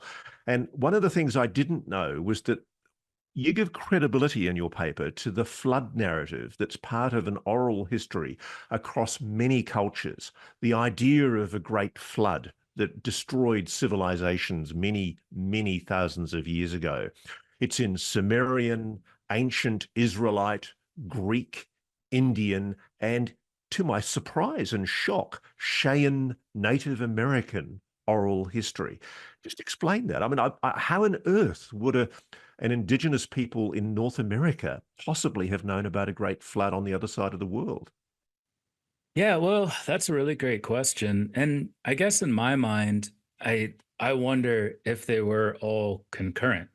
If a flood that's written about in biblical texts was at the same time as one that took place in the American Southwest, is at the same time as some of these other places where they documented it. If that was the case, yeah, you have to wonder if it was something that existed on a almost cosmic scale, one that's far beyond our knowledge, and if that's the way it was done for some purpose. Like yeah, to get into Graham Hancock's work, I don't as an archaeologist, it's hard for me to take everything he says as being legitimate.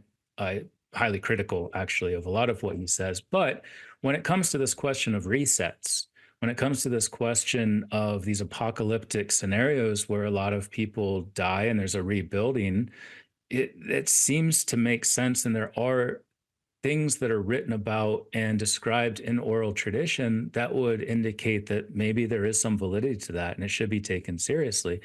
If you did have a concurrent flood, and let's just take these two places in the Middle East, in the Palestine region, and in the Southwest, where the Cheyenne, the Navajo, all of these various groups live, that's that's a global catastrophe. How that would even happen, I don't know, especially because at this time there's still more ice locked up in the ice caps. It had been melting since about 12,000, 15,000 years ago.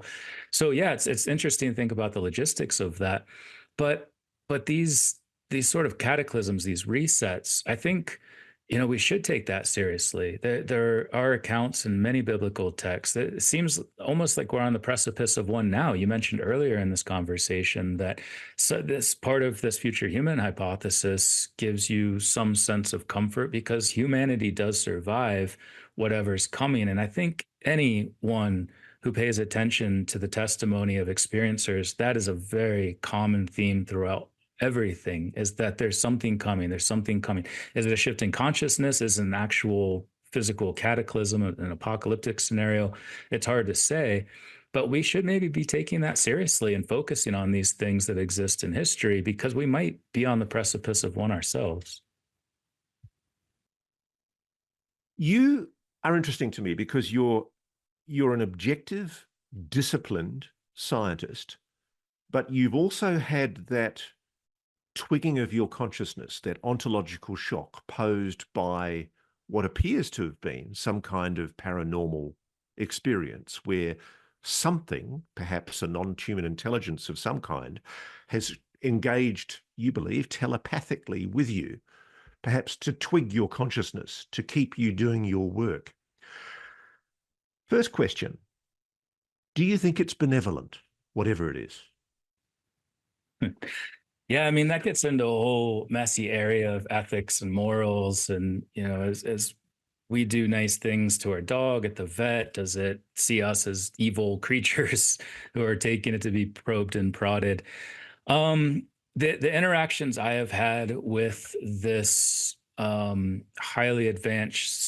highly advanced non-local consciousness, just to keep it general because I don't understand what it is, has been extremely your classic love and light, Ryan Gosling on Saturday Night Live sort of scenario, where it's very much, yeah, just a benevolence, a love, a caring. I was sort of almost taken out of my body during this experience for a slight period of time and brought into that world. And it's a lot like what people describe in near-death experiences, where you feel this all-encompassing embrace of yeah, just light and love and consciousness and empathy, importantly. But to sort of tie together what we had just been talking about with this issue too, and something I didn't mention earlier because we sort of diverged in what we were talking about, but they needed to put three things in my brain that would come out at some future time. And I can't help but wonder if it is related to this impending thing that's coming. There was a sense of urgency to it. There was a sense of importance to it. I don't know what it was. They told me I wouldn't know. They asked my permission to tie back to what we're talking about now with regard to their intentions and are they benevolent. They were extremely polite, extremely nice, knew everything already, knew the future, importantly, and put three things in my brain for that future that will come out sort of as a time release capsule of consciousness of sorts. And so yeah, I What have are those three things? I don't know. That's what they said before what would happen. They told me how it would happen, what would happen, and they told me I wouldn't have access to that information until it came out. And Why? I had to agree to What's it. the I had to point? agree to that. What's the Well, no, point of but think telling you about this it. if they lock it up? Because it needs to be. If they know the future and it's something bad, I would be burdened by that. I would have to carry that with me. And I don't want to know the future. Nobody wants to know when they're going to die or like bad things that are going to happen. Nobody would want that. So maybe it was to protect me. I don't know. I didn't ask them that. They asked me if it was okay if they did this and put these things in my brain and told me specifically I would not know what they were. I would not be able to access them. And I said yes. By this point in this interaction, Ross, it was very clear to me that whatever I was interacting with is very much in control. They took over two people's brains. People were in this room next to us off this balcony. They manipulated their perception and behaviors as well. At one point, three women came out and they had them turn around in unison and walk back in simply by saying, "Can you close the door behind you?" So we're talking about some sort of highly advanced consciousness that is capable of manipulating their brains, putting things in my brain, locking it away that I won't have access to. I'm going to say yes to something like that. I also feel I've been interacting with them in some form or another my entire life. So once that sense of familiarity was achieved, I was on board. I was like, yes, okay, absolutely, go ahead, do it. Exactly what they said happened. My eyes were wide open. Everything went black. The colors, again, blue and purple being dominant in those, started flooding in. I was at some point as this was happening aware because the woman to my left, Heidi, would occasionally say, "Did you get that? Did you get that?" And I would just kind of go, in a zombie-like state. So I saw it coming in. At that moment, must have had some sense of what it was, but then once it was in my brain, it's completely gone. Well, Michael, there are a lot of people watching this who may scoff, but I, for one, don't think you're crazy. And I've gone down that same rabbit You hole might be the only myself. one. Sometimes I wonder if I'm crazy too. No, I'm kidding. I'm not. And yeah, you're right. We all should self-check, even those of Yeah. us who just take this seriously. Maybe we're But it's crazy just for even looking at this. one of the things I loved about your paper, just to wrap it up finally, it's a 1691 paper written by a guy called Robert Kirk, a book. It's called The Secret Commonwealth of Elves, Fauns, and Fairies. And when I saw you were quoting from that book, which I've actually had a look at as part of my research, I thought, oh my God, this guy is so brave, even getting into this area to start talking about fairies. But in the book, there is a quotation. And Kirk writes, "How much is written of pygmies, fairies, nymphs, sirens, apparitions, which, though not the 10th part true, yet could not spring of nothing." And at the heart of that is an acknowledgement that there must be something to this. Yeah, absolutely. And that's why I'm so glad that this paper has gotten the attention it has, because we can have these conversations. We can talk about all of those who came before, all of the ones who have written about this, who have brought something that we can start to wrap our heads around if we all look at it holistically. And I think, yeah, there's no one explanation. There's a lot of things going on here, but the more we can just step back, recognize our temporal humility and have a conversation, the farther we'll get faster, I think. So, and conversations like this, I really appreciate you having me on to talk about this and to continue to move the conversation forward. Well, Dr. Michael Masters, I admire you and applaud you for your intellectual courage. And I think probably in less than a few years, we're going to see an acknowledgement, a coming to terms with the fact that you really did need to be listened to. And I, for one, thank you so much for having the courage and the insight to be able to speak about these things. And thank you for sharing it with Reality Check. Absolutely, Ross. Thank you. I appreciate that. It means a lot to me. G'day and welcome to Reality Check. Before we start this week's show, a quick word about this week's sponsor. Dr. Amy Lee, she's a US board-certified physician and expert nutritionist, sharing her warning about 3 harmful foods she'd like you to be aware of. She says these foods cause weight gain, they clog your digestive tract, they deplete your energy, and they wreck your skin. In fact, they're banned in other countries, but not in America. She's got a new video art which you can watch at 3harmfulfoods.com/Ross. That's numeral 3harmfulfoods.com/Ross. Dr. Lee details how to spot and avoid these foods so you can experience easier weight loss, smooth digestion, and vibrant energy. We're linking to the video below, but once again, that link is 3harmfulfoods.com/Ross. Now let's get on with this week's show.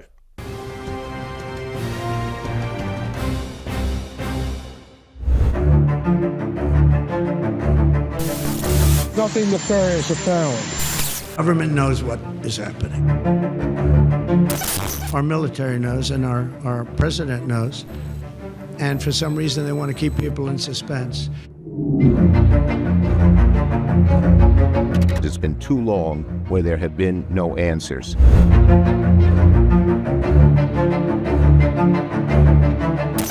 I just think people were supposed to hear our answers.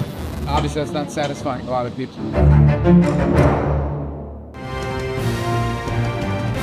Hello and welcome back to Reality Check. It is non-stop right now. I cannot believe the pace of how things are moving so quickly. My inbox is exploding, messages, emails rolling in the door. You are still seeing these objects, whatever they are, not just in New Jersey, but all over the continental United States.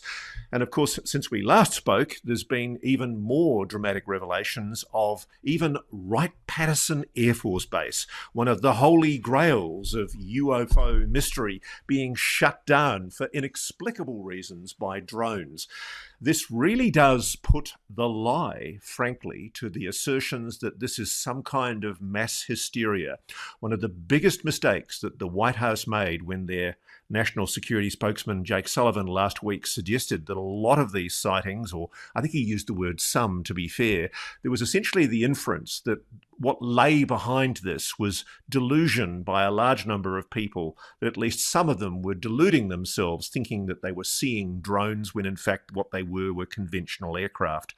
The truth is, as Mayorkas, the Homeland Security boss, admitted over the weekend, it's now very, very clear that people are seeing what appear to be drones, but are they?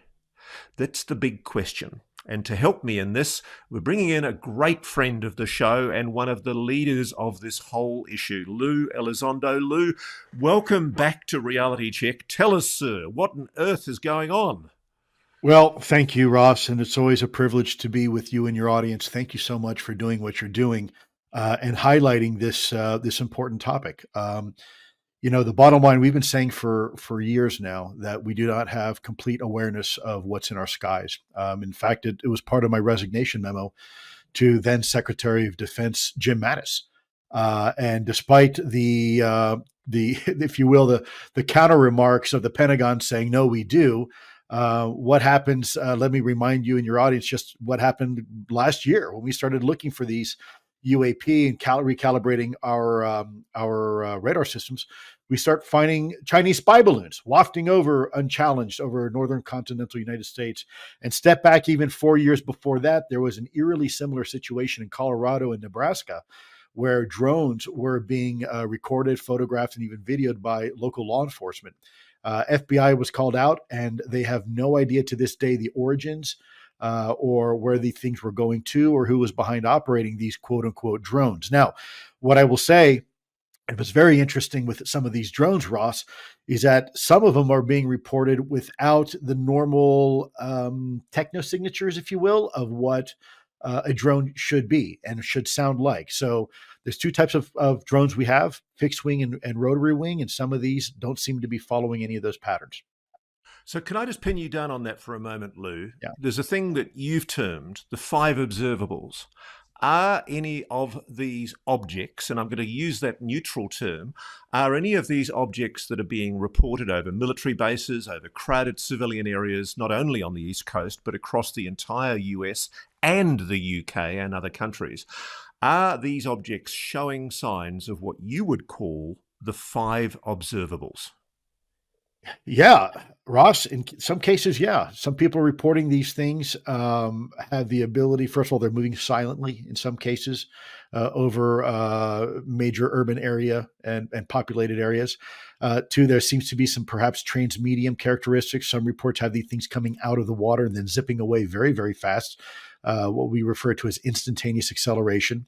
And it's and low observability. Can't see them on radars. In fact, when an investigator sent up a drone to chase one of these things, it lost power, and his own private drone fell to the ground, and the other thing disappeared into what was described as thin air. Now, I wasn't there myself to see those drones, but I can tell you I have video of these things actually over Andrews Air Force Base. They were over Langley Air Force Base, over some really sensitive facilities that we have here in the United States and overseas. You're right. This is not just New Jersey. It's California. It's Florida. It's Virginia. It's Maryland. It's Washington, D.C. These things are becoming, whatever they are very, very brash, and they're not really afraid to be seen at night. Let's look at the White House's response, Lou. I'm going to say it. By any measure, it is a messaging public relations disaster. Do you agree? It is a catastrophe. I have never seen an administration handle a topic as poorly as this. Even you mentioned John Kirby. I hate to say it, shame on him. He comes out and tells people, "Oh, all these are manned aircraft on normal flight patterns." Meanwhile, you have literally members of Congress taking pictures and videos with their cell phones of these things over their house and hovering in some cases. It'd be funny if it wasn't so crazily serious. I mean, you literally, one of the funniest things I've seen on the web today is a drone flying in the White House press room as John Kirby's giving that explanation. I mean, it's obviously somebody was having some fun with CGI, but what is going on in the White House, Lou? Why would they say these things when they're so transparently false? Ross, it's only one of two things, and that's all it can be. Either A, they do know and they're lying, they're not telling the American people, or B, they don't know and they're incompetent. But that's it. So either they're lying or they're incompetent, but there is no other solution. And either one of those is really a bad place for this administration to be in. There's a long history of debacles to include the Afghanistan withdrawal and a bunch of other things that we just continue to drop the ball on. We're not informing the American people of the truth. And this is yet another example of whatever reason this administration, it doesn't seem to have a handle on things. Now, I will say this, Ross, fortunately, and this is politics aside. Okay, so whether you're liberal or conservative or anywhere in the middle, it doesn't matter. This new administration, independent of how someone may feel about the new administration, they've got a lot of key people that are going to be on those cabinet positions that are extremely proactive and dedicated to getting to the bottom of what's actually going on. And I think once people really know the truth, the whole truth about this topic, and particularly the UAP topic, I think there's going to be a lot of reconciliation. I think there's going to be a lot of people having to do some serious thought about what this topic actually means and what's actually going on, potentially. So, Lou, let me pin you down. David Grush and you have both said categorically that there is a secret retrieval program of non-human technology being operated by the US government. Now, we don't know if the drones that are operating over New Jersey and other parts of America are non-human technology. But let me ask you this in this way, hypothetically.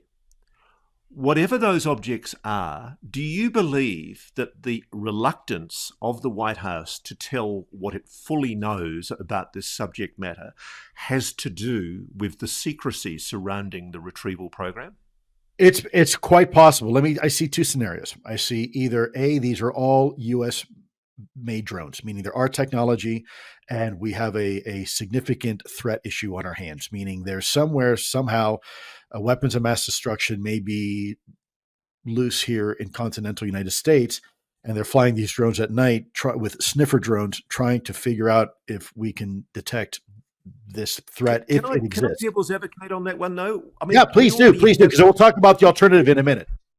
We have the NEST teams. I mean, I'm told the DOE has very effective nuclear emergency and safety teams, which go in and do this kind of radiological training and search detection. Why would we need to put up multi-lit coloured drones pretending to be aircraft if we've got the NEST teams?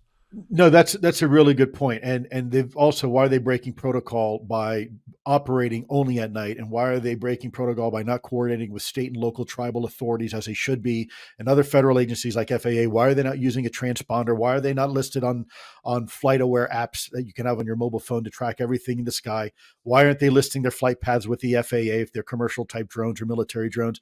There's a whole litany of reasons why that doesn't make sense. You're right, but I have to put it out there as a form of alternative hypothesis, because the other potential alternative is that we're dealing with two things. We're dealing with, and I don't believe it's foreign adversarial. I believe you could have both a mixture of UAP incidents with real drone incidents as a response to the UAP incidents. What do I mean?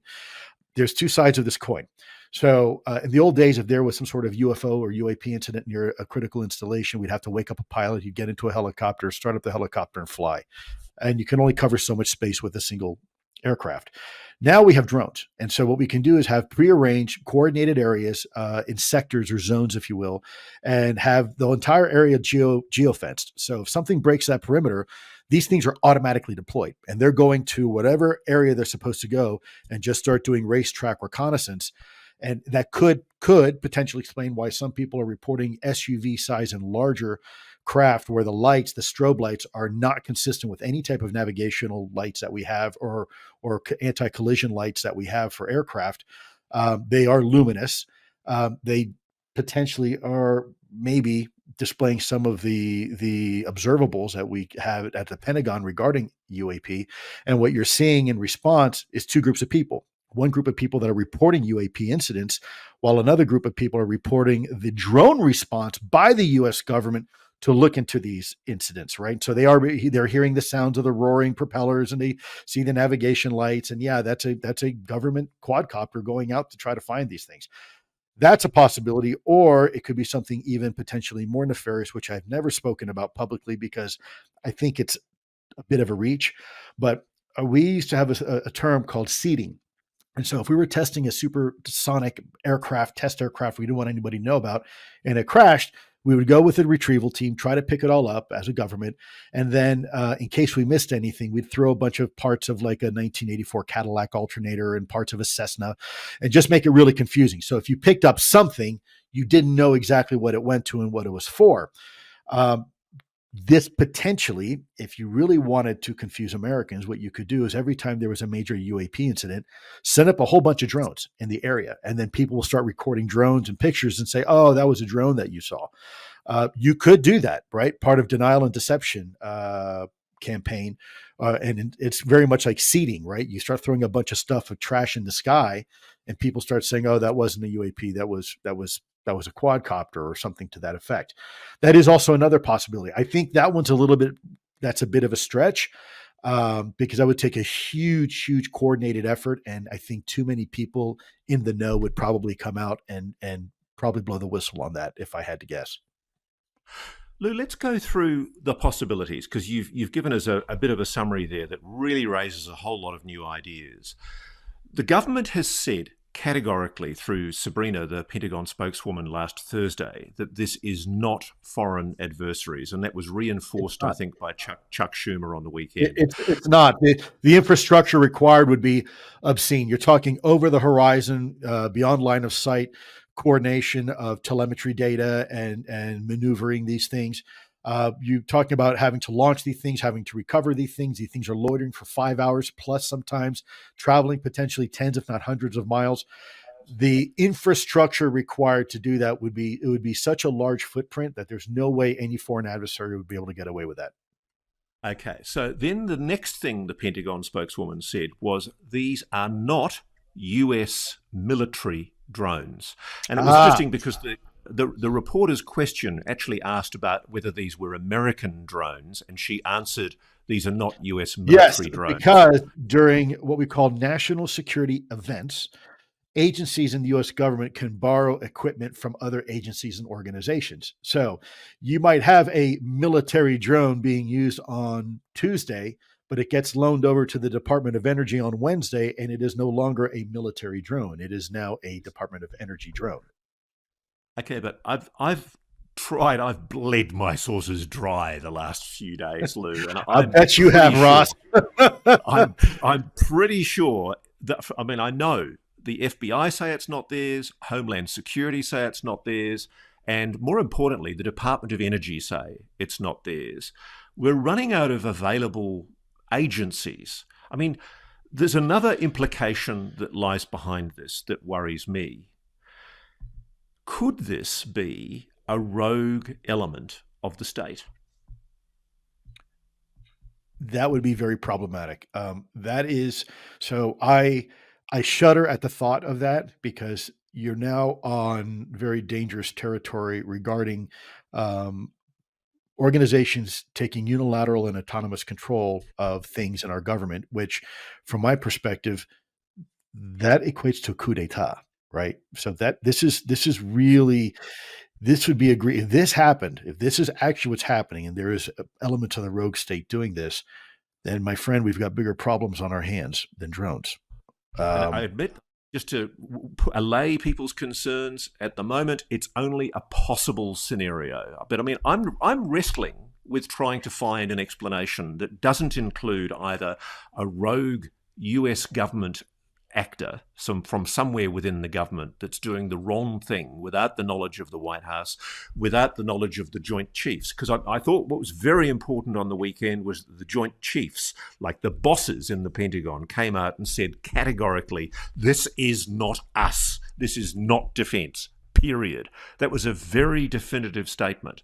So somebody we know, though, is operating, or maybe something is operating, what now appears Look, to be it's real. It's shutting down airports.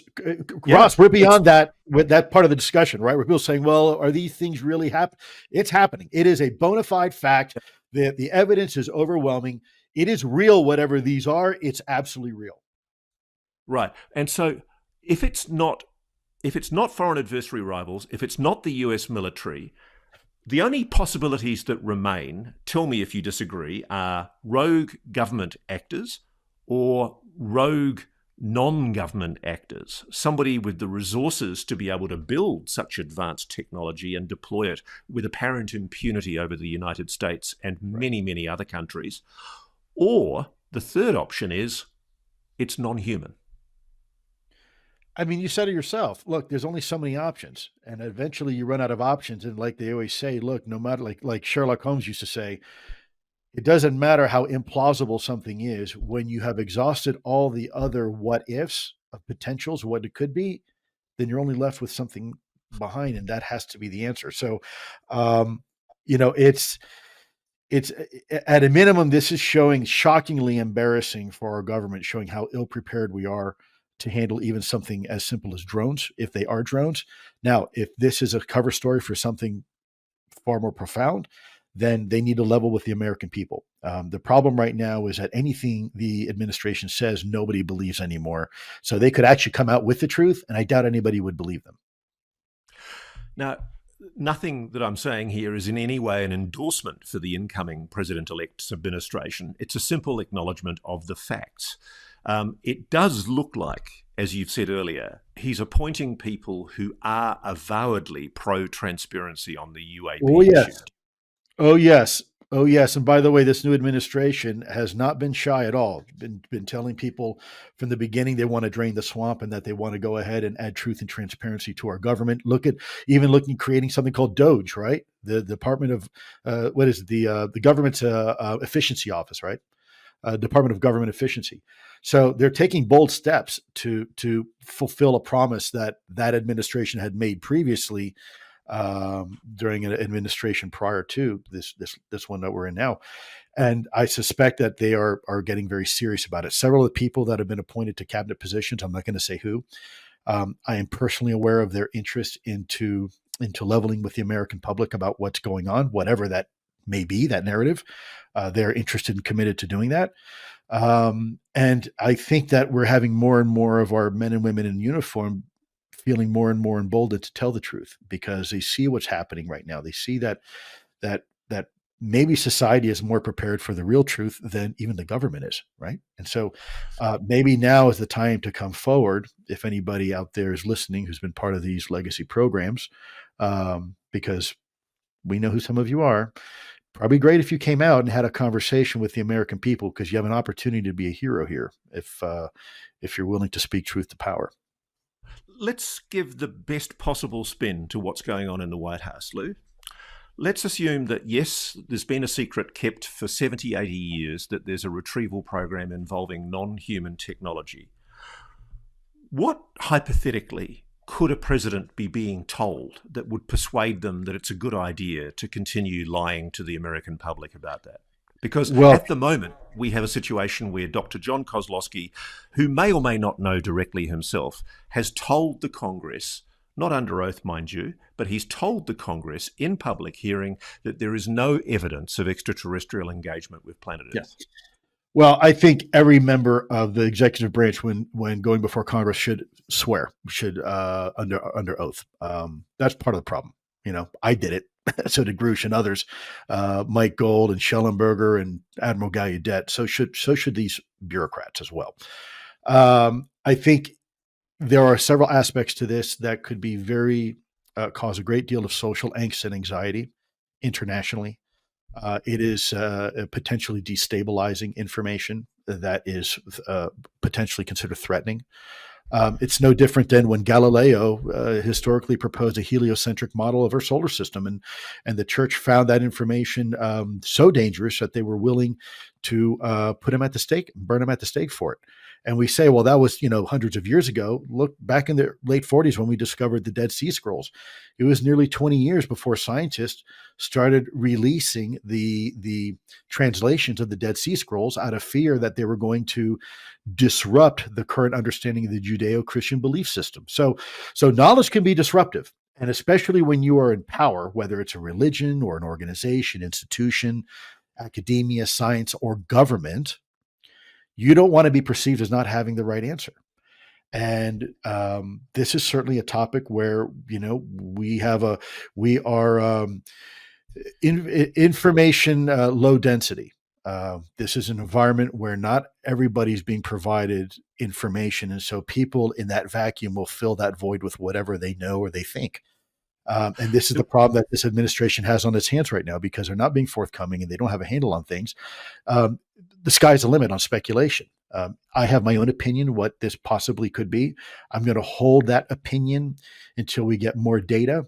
But I think it's pretty clear that, we're dealing definitely with an advanced technology. And if it turns out that it's foreign adversarial, then shame on us. If it turns out that it's our own technology, then shame on us. And if it turns out that it's something far more exotic, then again, shame on us because we're not having the conversation. This conversation is going to happen no matter what, whether the administration wants it to or not. We're here now. So trying to put the cat back in the bag and pretending like there's not a drone issue, I think is probably the worst thing that you could do right now at this point if you were somebody in the administration. You've got to admit, Lou, this must feel good. It must be vindicating for you to see all the things that you've been warning about coming home to roost on the current administration. Wow. I don't have time to gloat in any success, but I'm frustrated more than anything because it just highlights the reasons why colleagues of mine and myself have come forward for the last 7 years and been ringing the alarm bell. And when they would tell the American people straight to the face, nothing to see here, like, I don't know, Air Force Secretary Kendall in 2022 when he told on CBS, none other than, during an interview that, yes, we know UAP are real and they're out there, but it's not a priority for us because we don't think they pose a threat. That is the most asinine comment anybody in a position of authority could ever make. Because you don't know the source of something, you're going to say it's not a threat. So wait a minute, by that same argument, if there is a nuclear powered ICBM submarine in the middle of the Potomac River that pops out one day, but because it doesn't have a Russian star on it or a North Korean identifier on it, you're going to ignore it because you don't know where it's from. That is not how national security works. In fact, we presume everything is a threat until we know it's not a threat. It's a very simple calculus: capabilities versus intent. We're seeing some of these capabilities by these aircraft, whatever these are. We have no idea the intent. So for someone like Kirby or anybody else to come out, or Kendall, to say that these things aren't a threat, that is the exact opposite of the kind of people we need in national security leading this conversation. We don't need to be paranoid, but we need to be prepared. Well, Lou Elizondo, I've got a funny feeling that over the next few weeks, if not days, the White House is going to be forced into making some kind of an admission about what it truly knows. And it may simply be they admit they know nothing, which in and of itself would be a frightening admission. You know, I wouldn't be surprised either. This is a very fluid topic that you and I both know very well, that things happen and they change in an instant.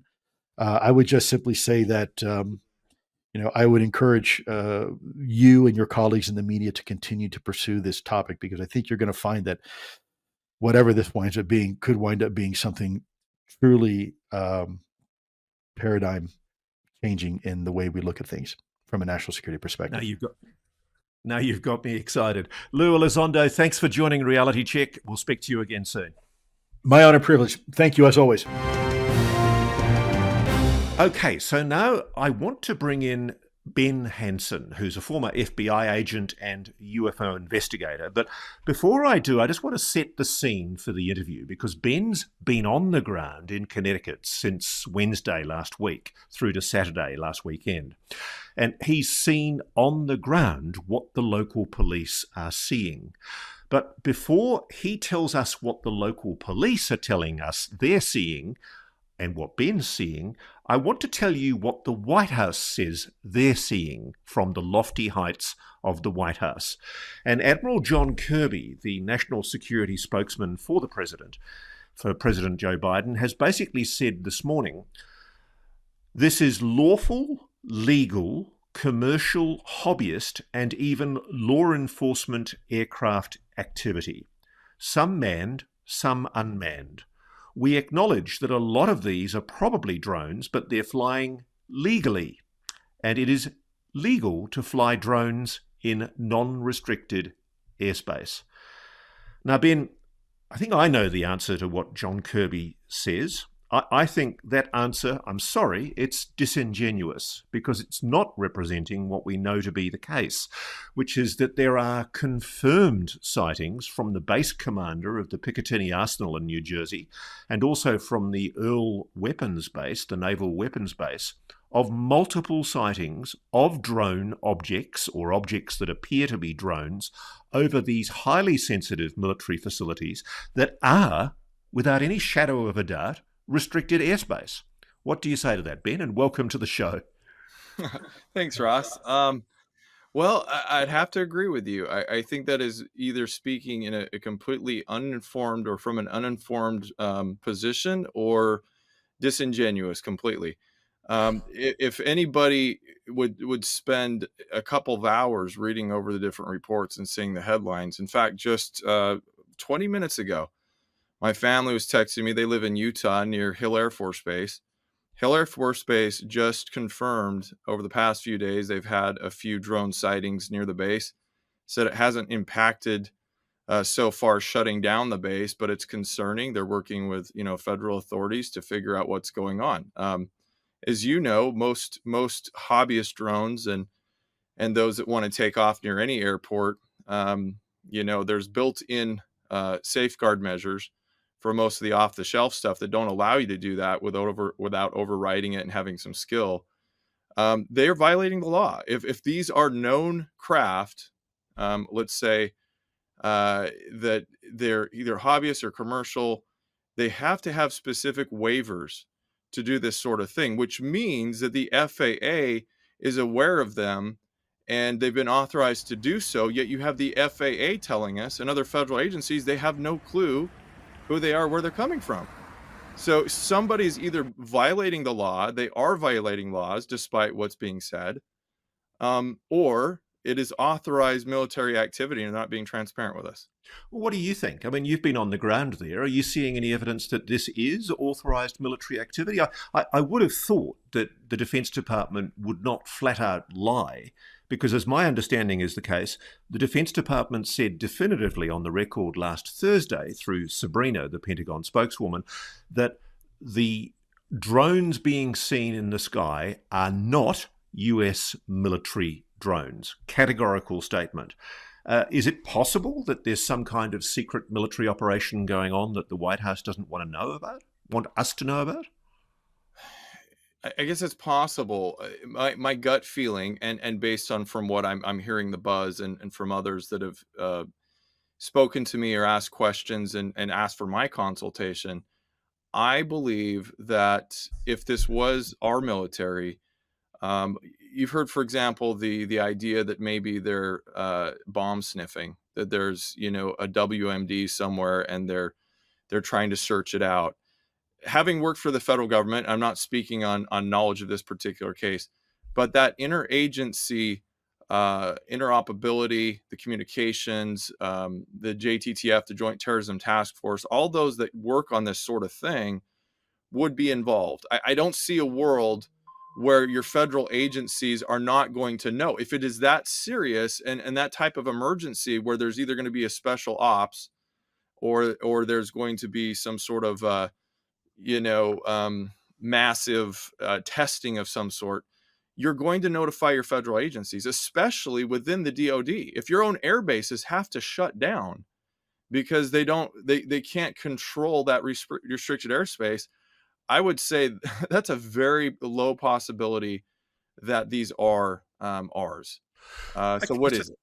So let's put what President-elect Donald Trump has said today on the record. He said the government knows what is happening, and for some reason they don't want to comment. And I think they'd be better off saying what it is. Our military knows. Our president knows. Those are pretty definitive comments. And for some reason, he says, they want to keep people in suspense. I can't imagine it's the enemy, because if it were the enemy, even if they were late, they'd blast it. Something strange is going on. Do you really think Trump does know, that the president and the Defense Department really does know what's going on? Because the impression I get from everybody I'm talking to is the complete opposite. From county police, the FBI, Homeland Security, the Defense Department, everybody has no idea what these objects are, other than that they look and appear to be drones, but they behave in ways that are not necessarily consistent with normal drone activity. Yeah, I think if we've learned anything, for example, from 9/11, it was that the agencies weren't communicating. Intelligence was not being shared, handed off, and pattern analyzed. That wasn't happening like it is now. And I think at risk of having some major attack, something happen again, if it were that serious, I would fully believe these fusion centers would be working overtime. You would have every agency out there and filtering down at least to the high level of alert, be out on the lookout for this with local law enforcement. And none of that's happening. So I don't know.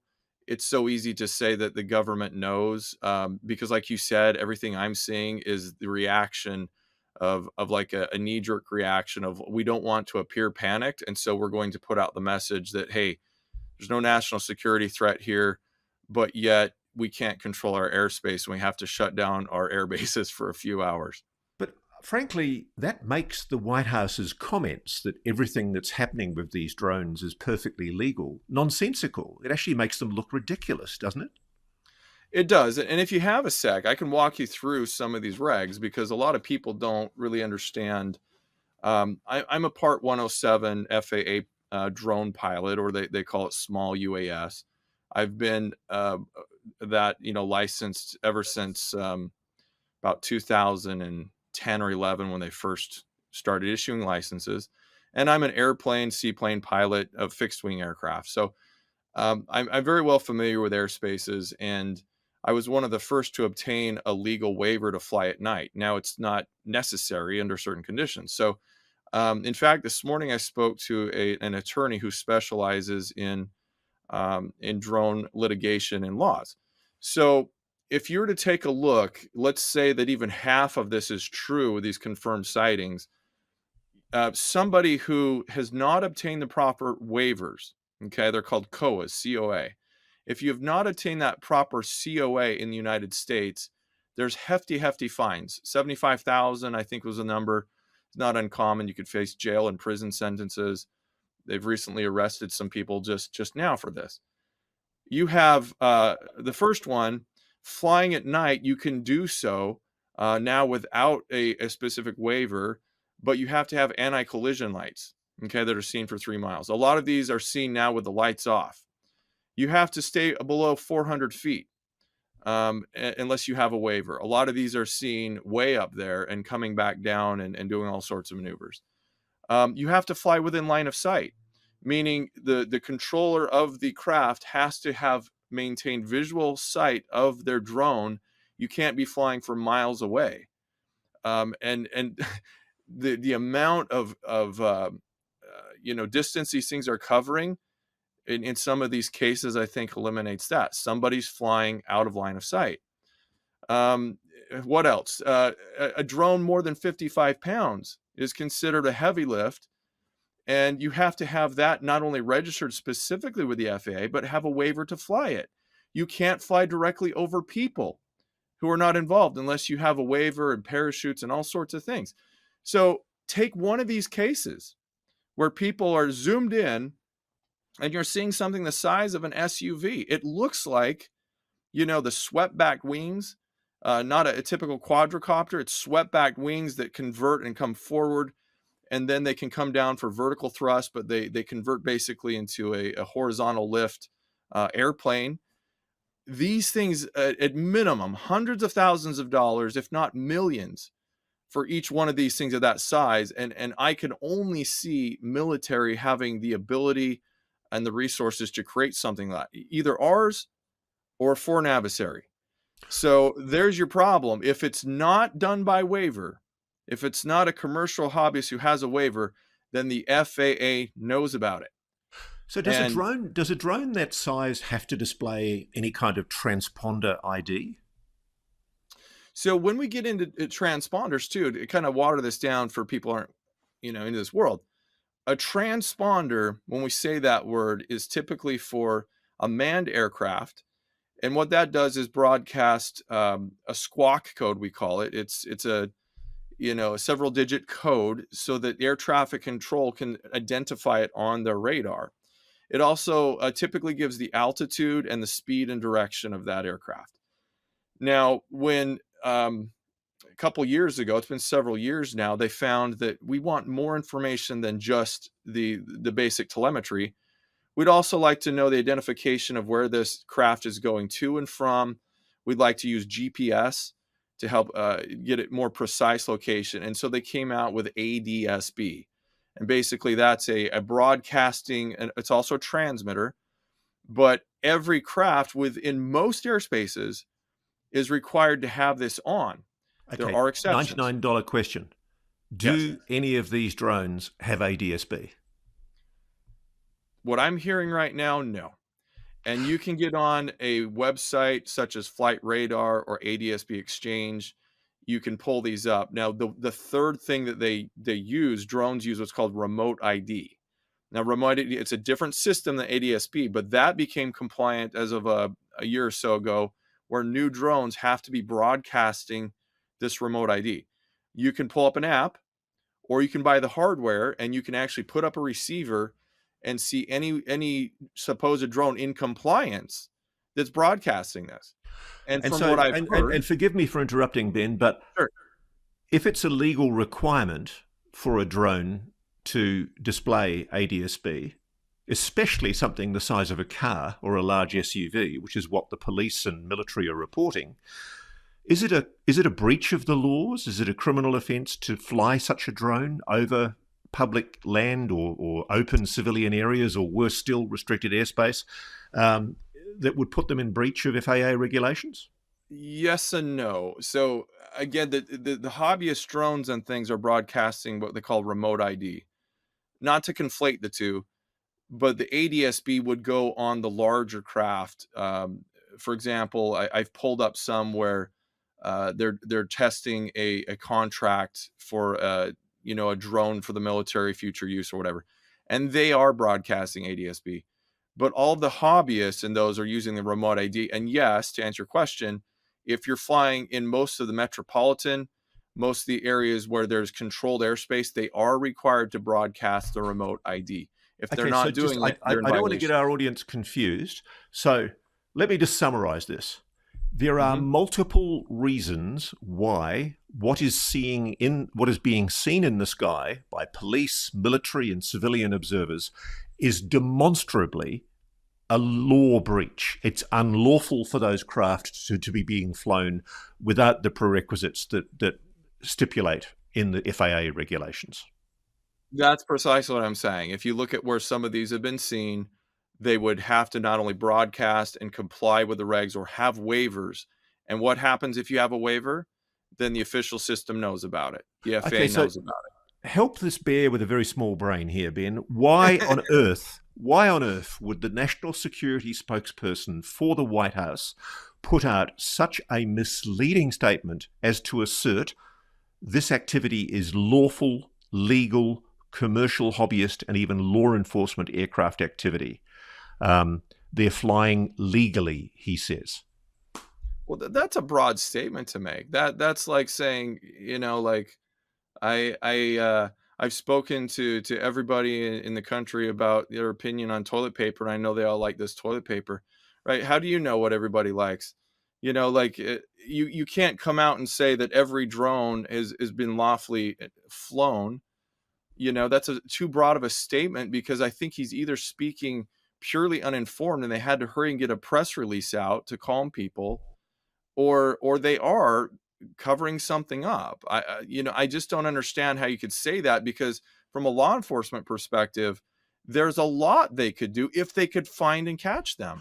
Okay, well, There's a lot of violations. Let's be absolutely clear about this, that we know for sure, because even the military's admitted this, that there have been 11 confirmed reported overflights, illegal breaches of restricted naval or US Air Force airspace at, not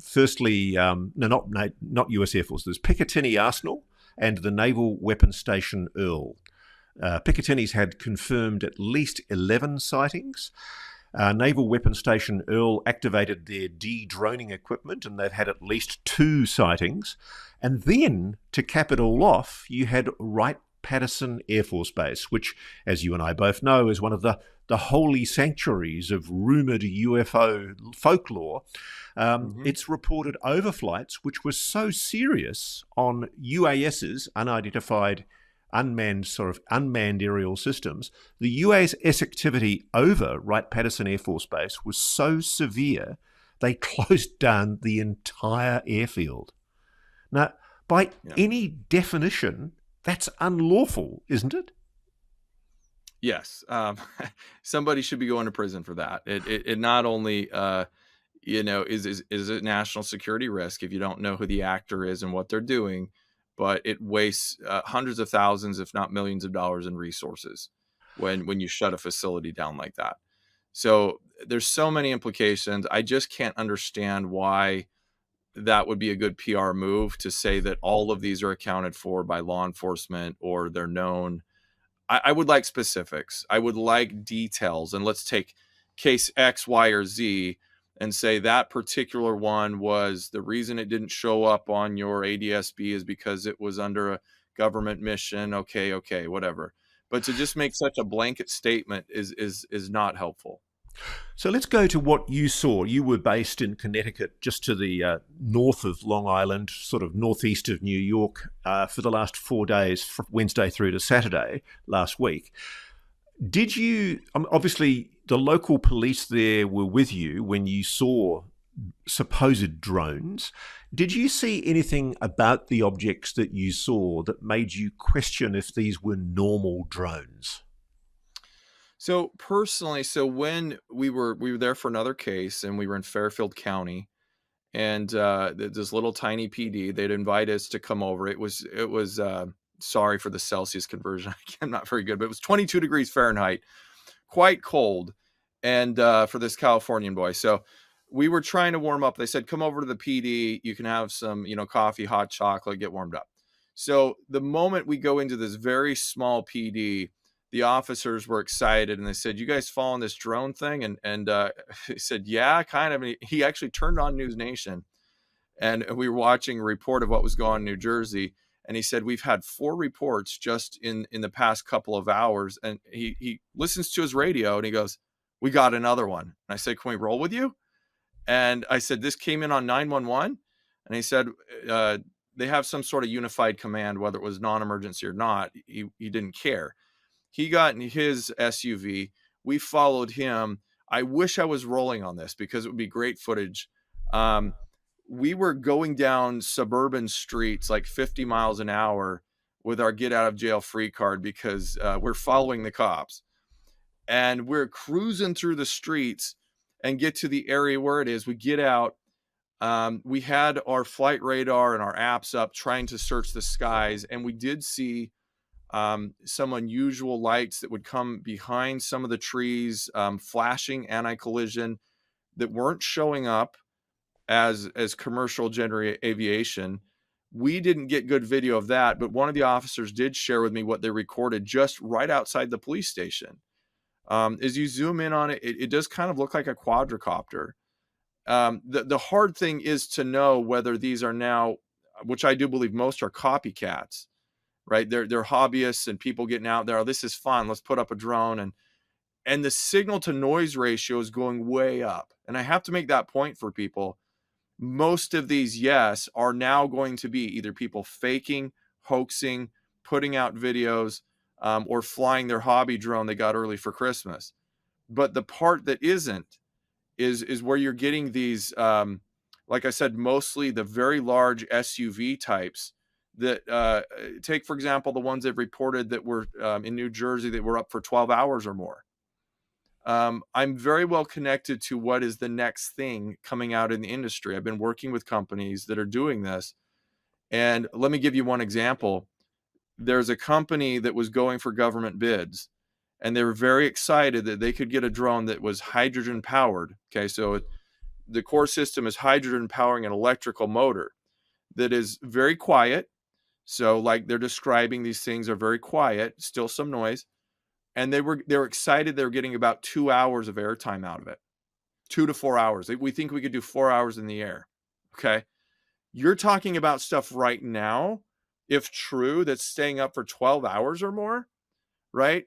I wouldn't call that exotic. I would call that next gen. It's possible, but it's not something that I'm aware of that current industry is doing right now unless they've already implemented it. So that's a problem.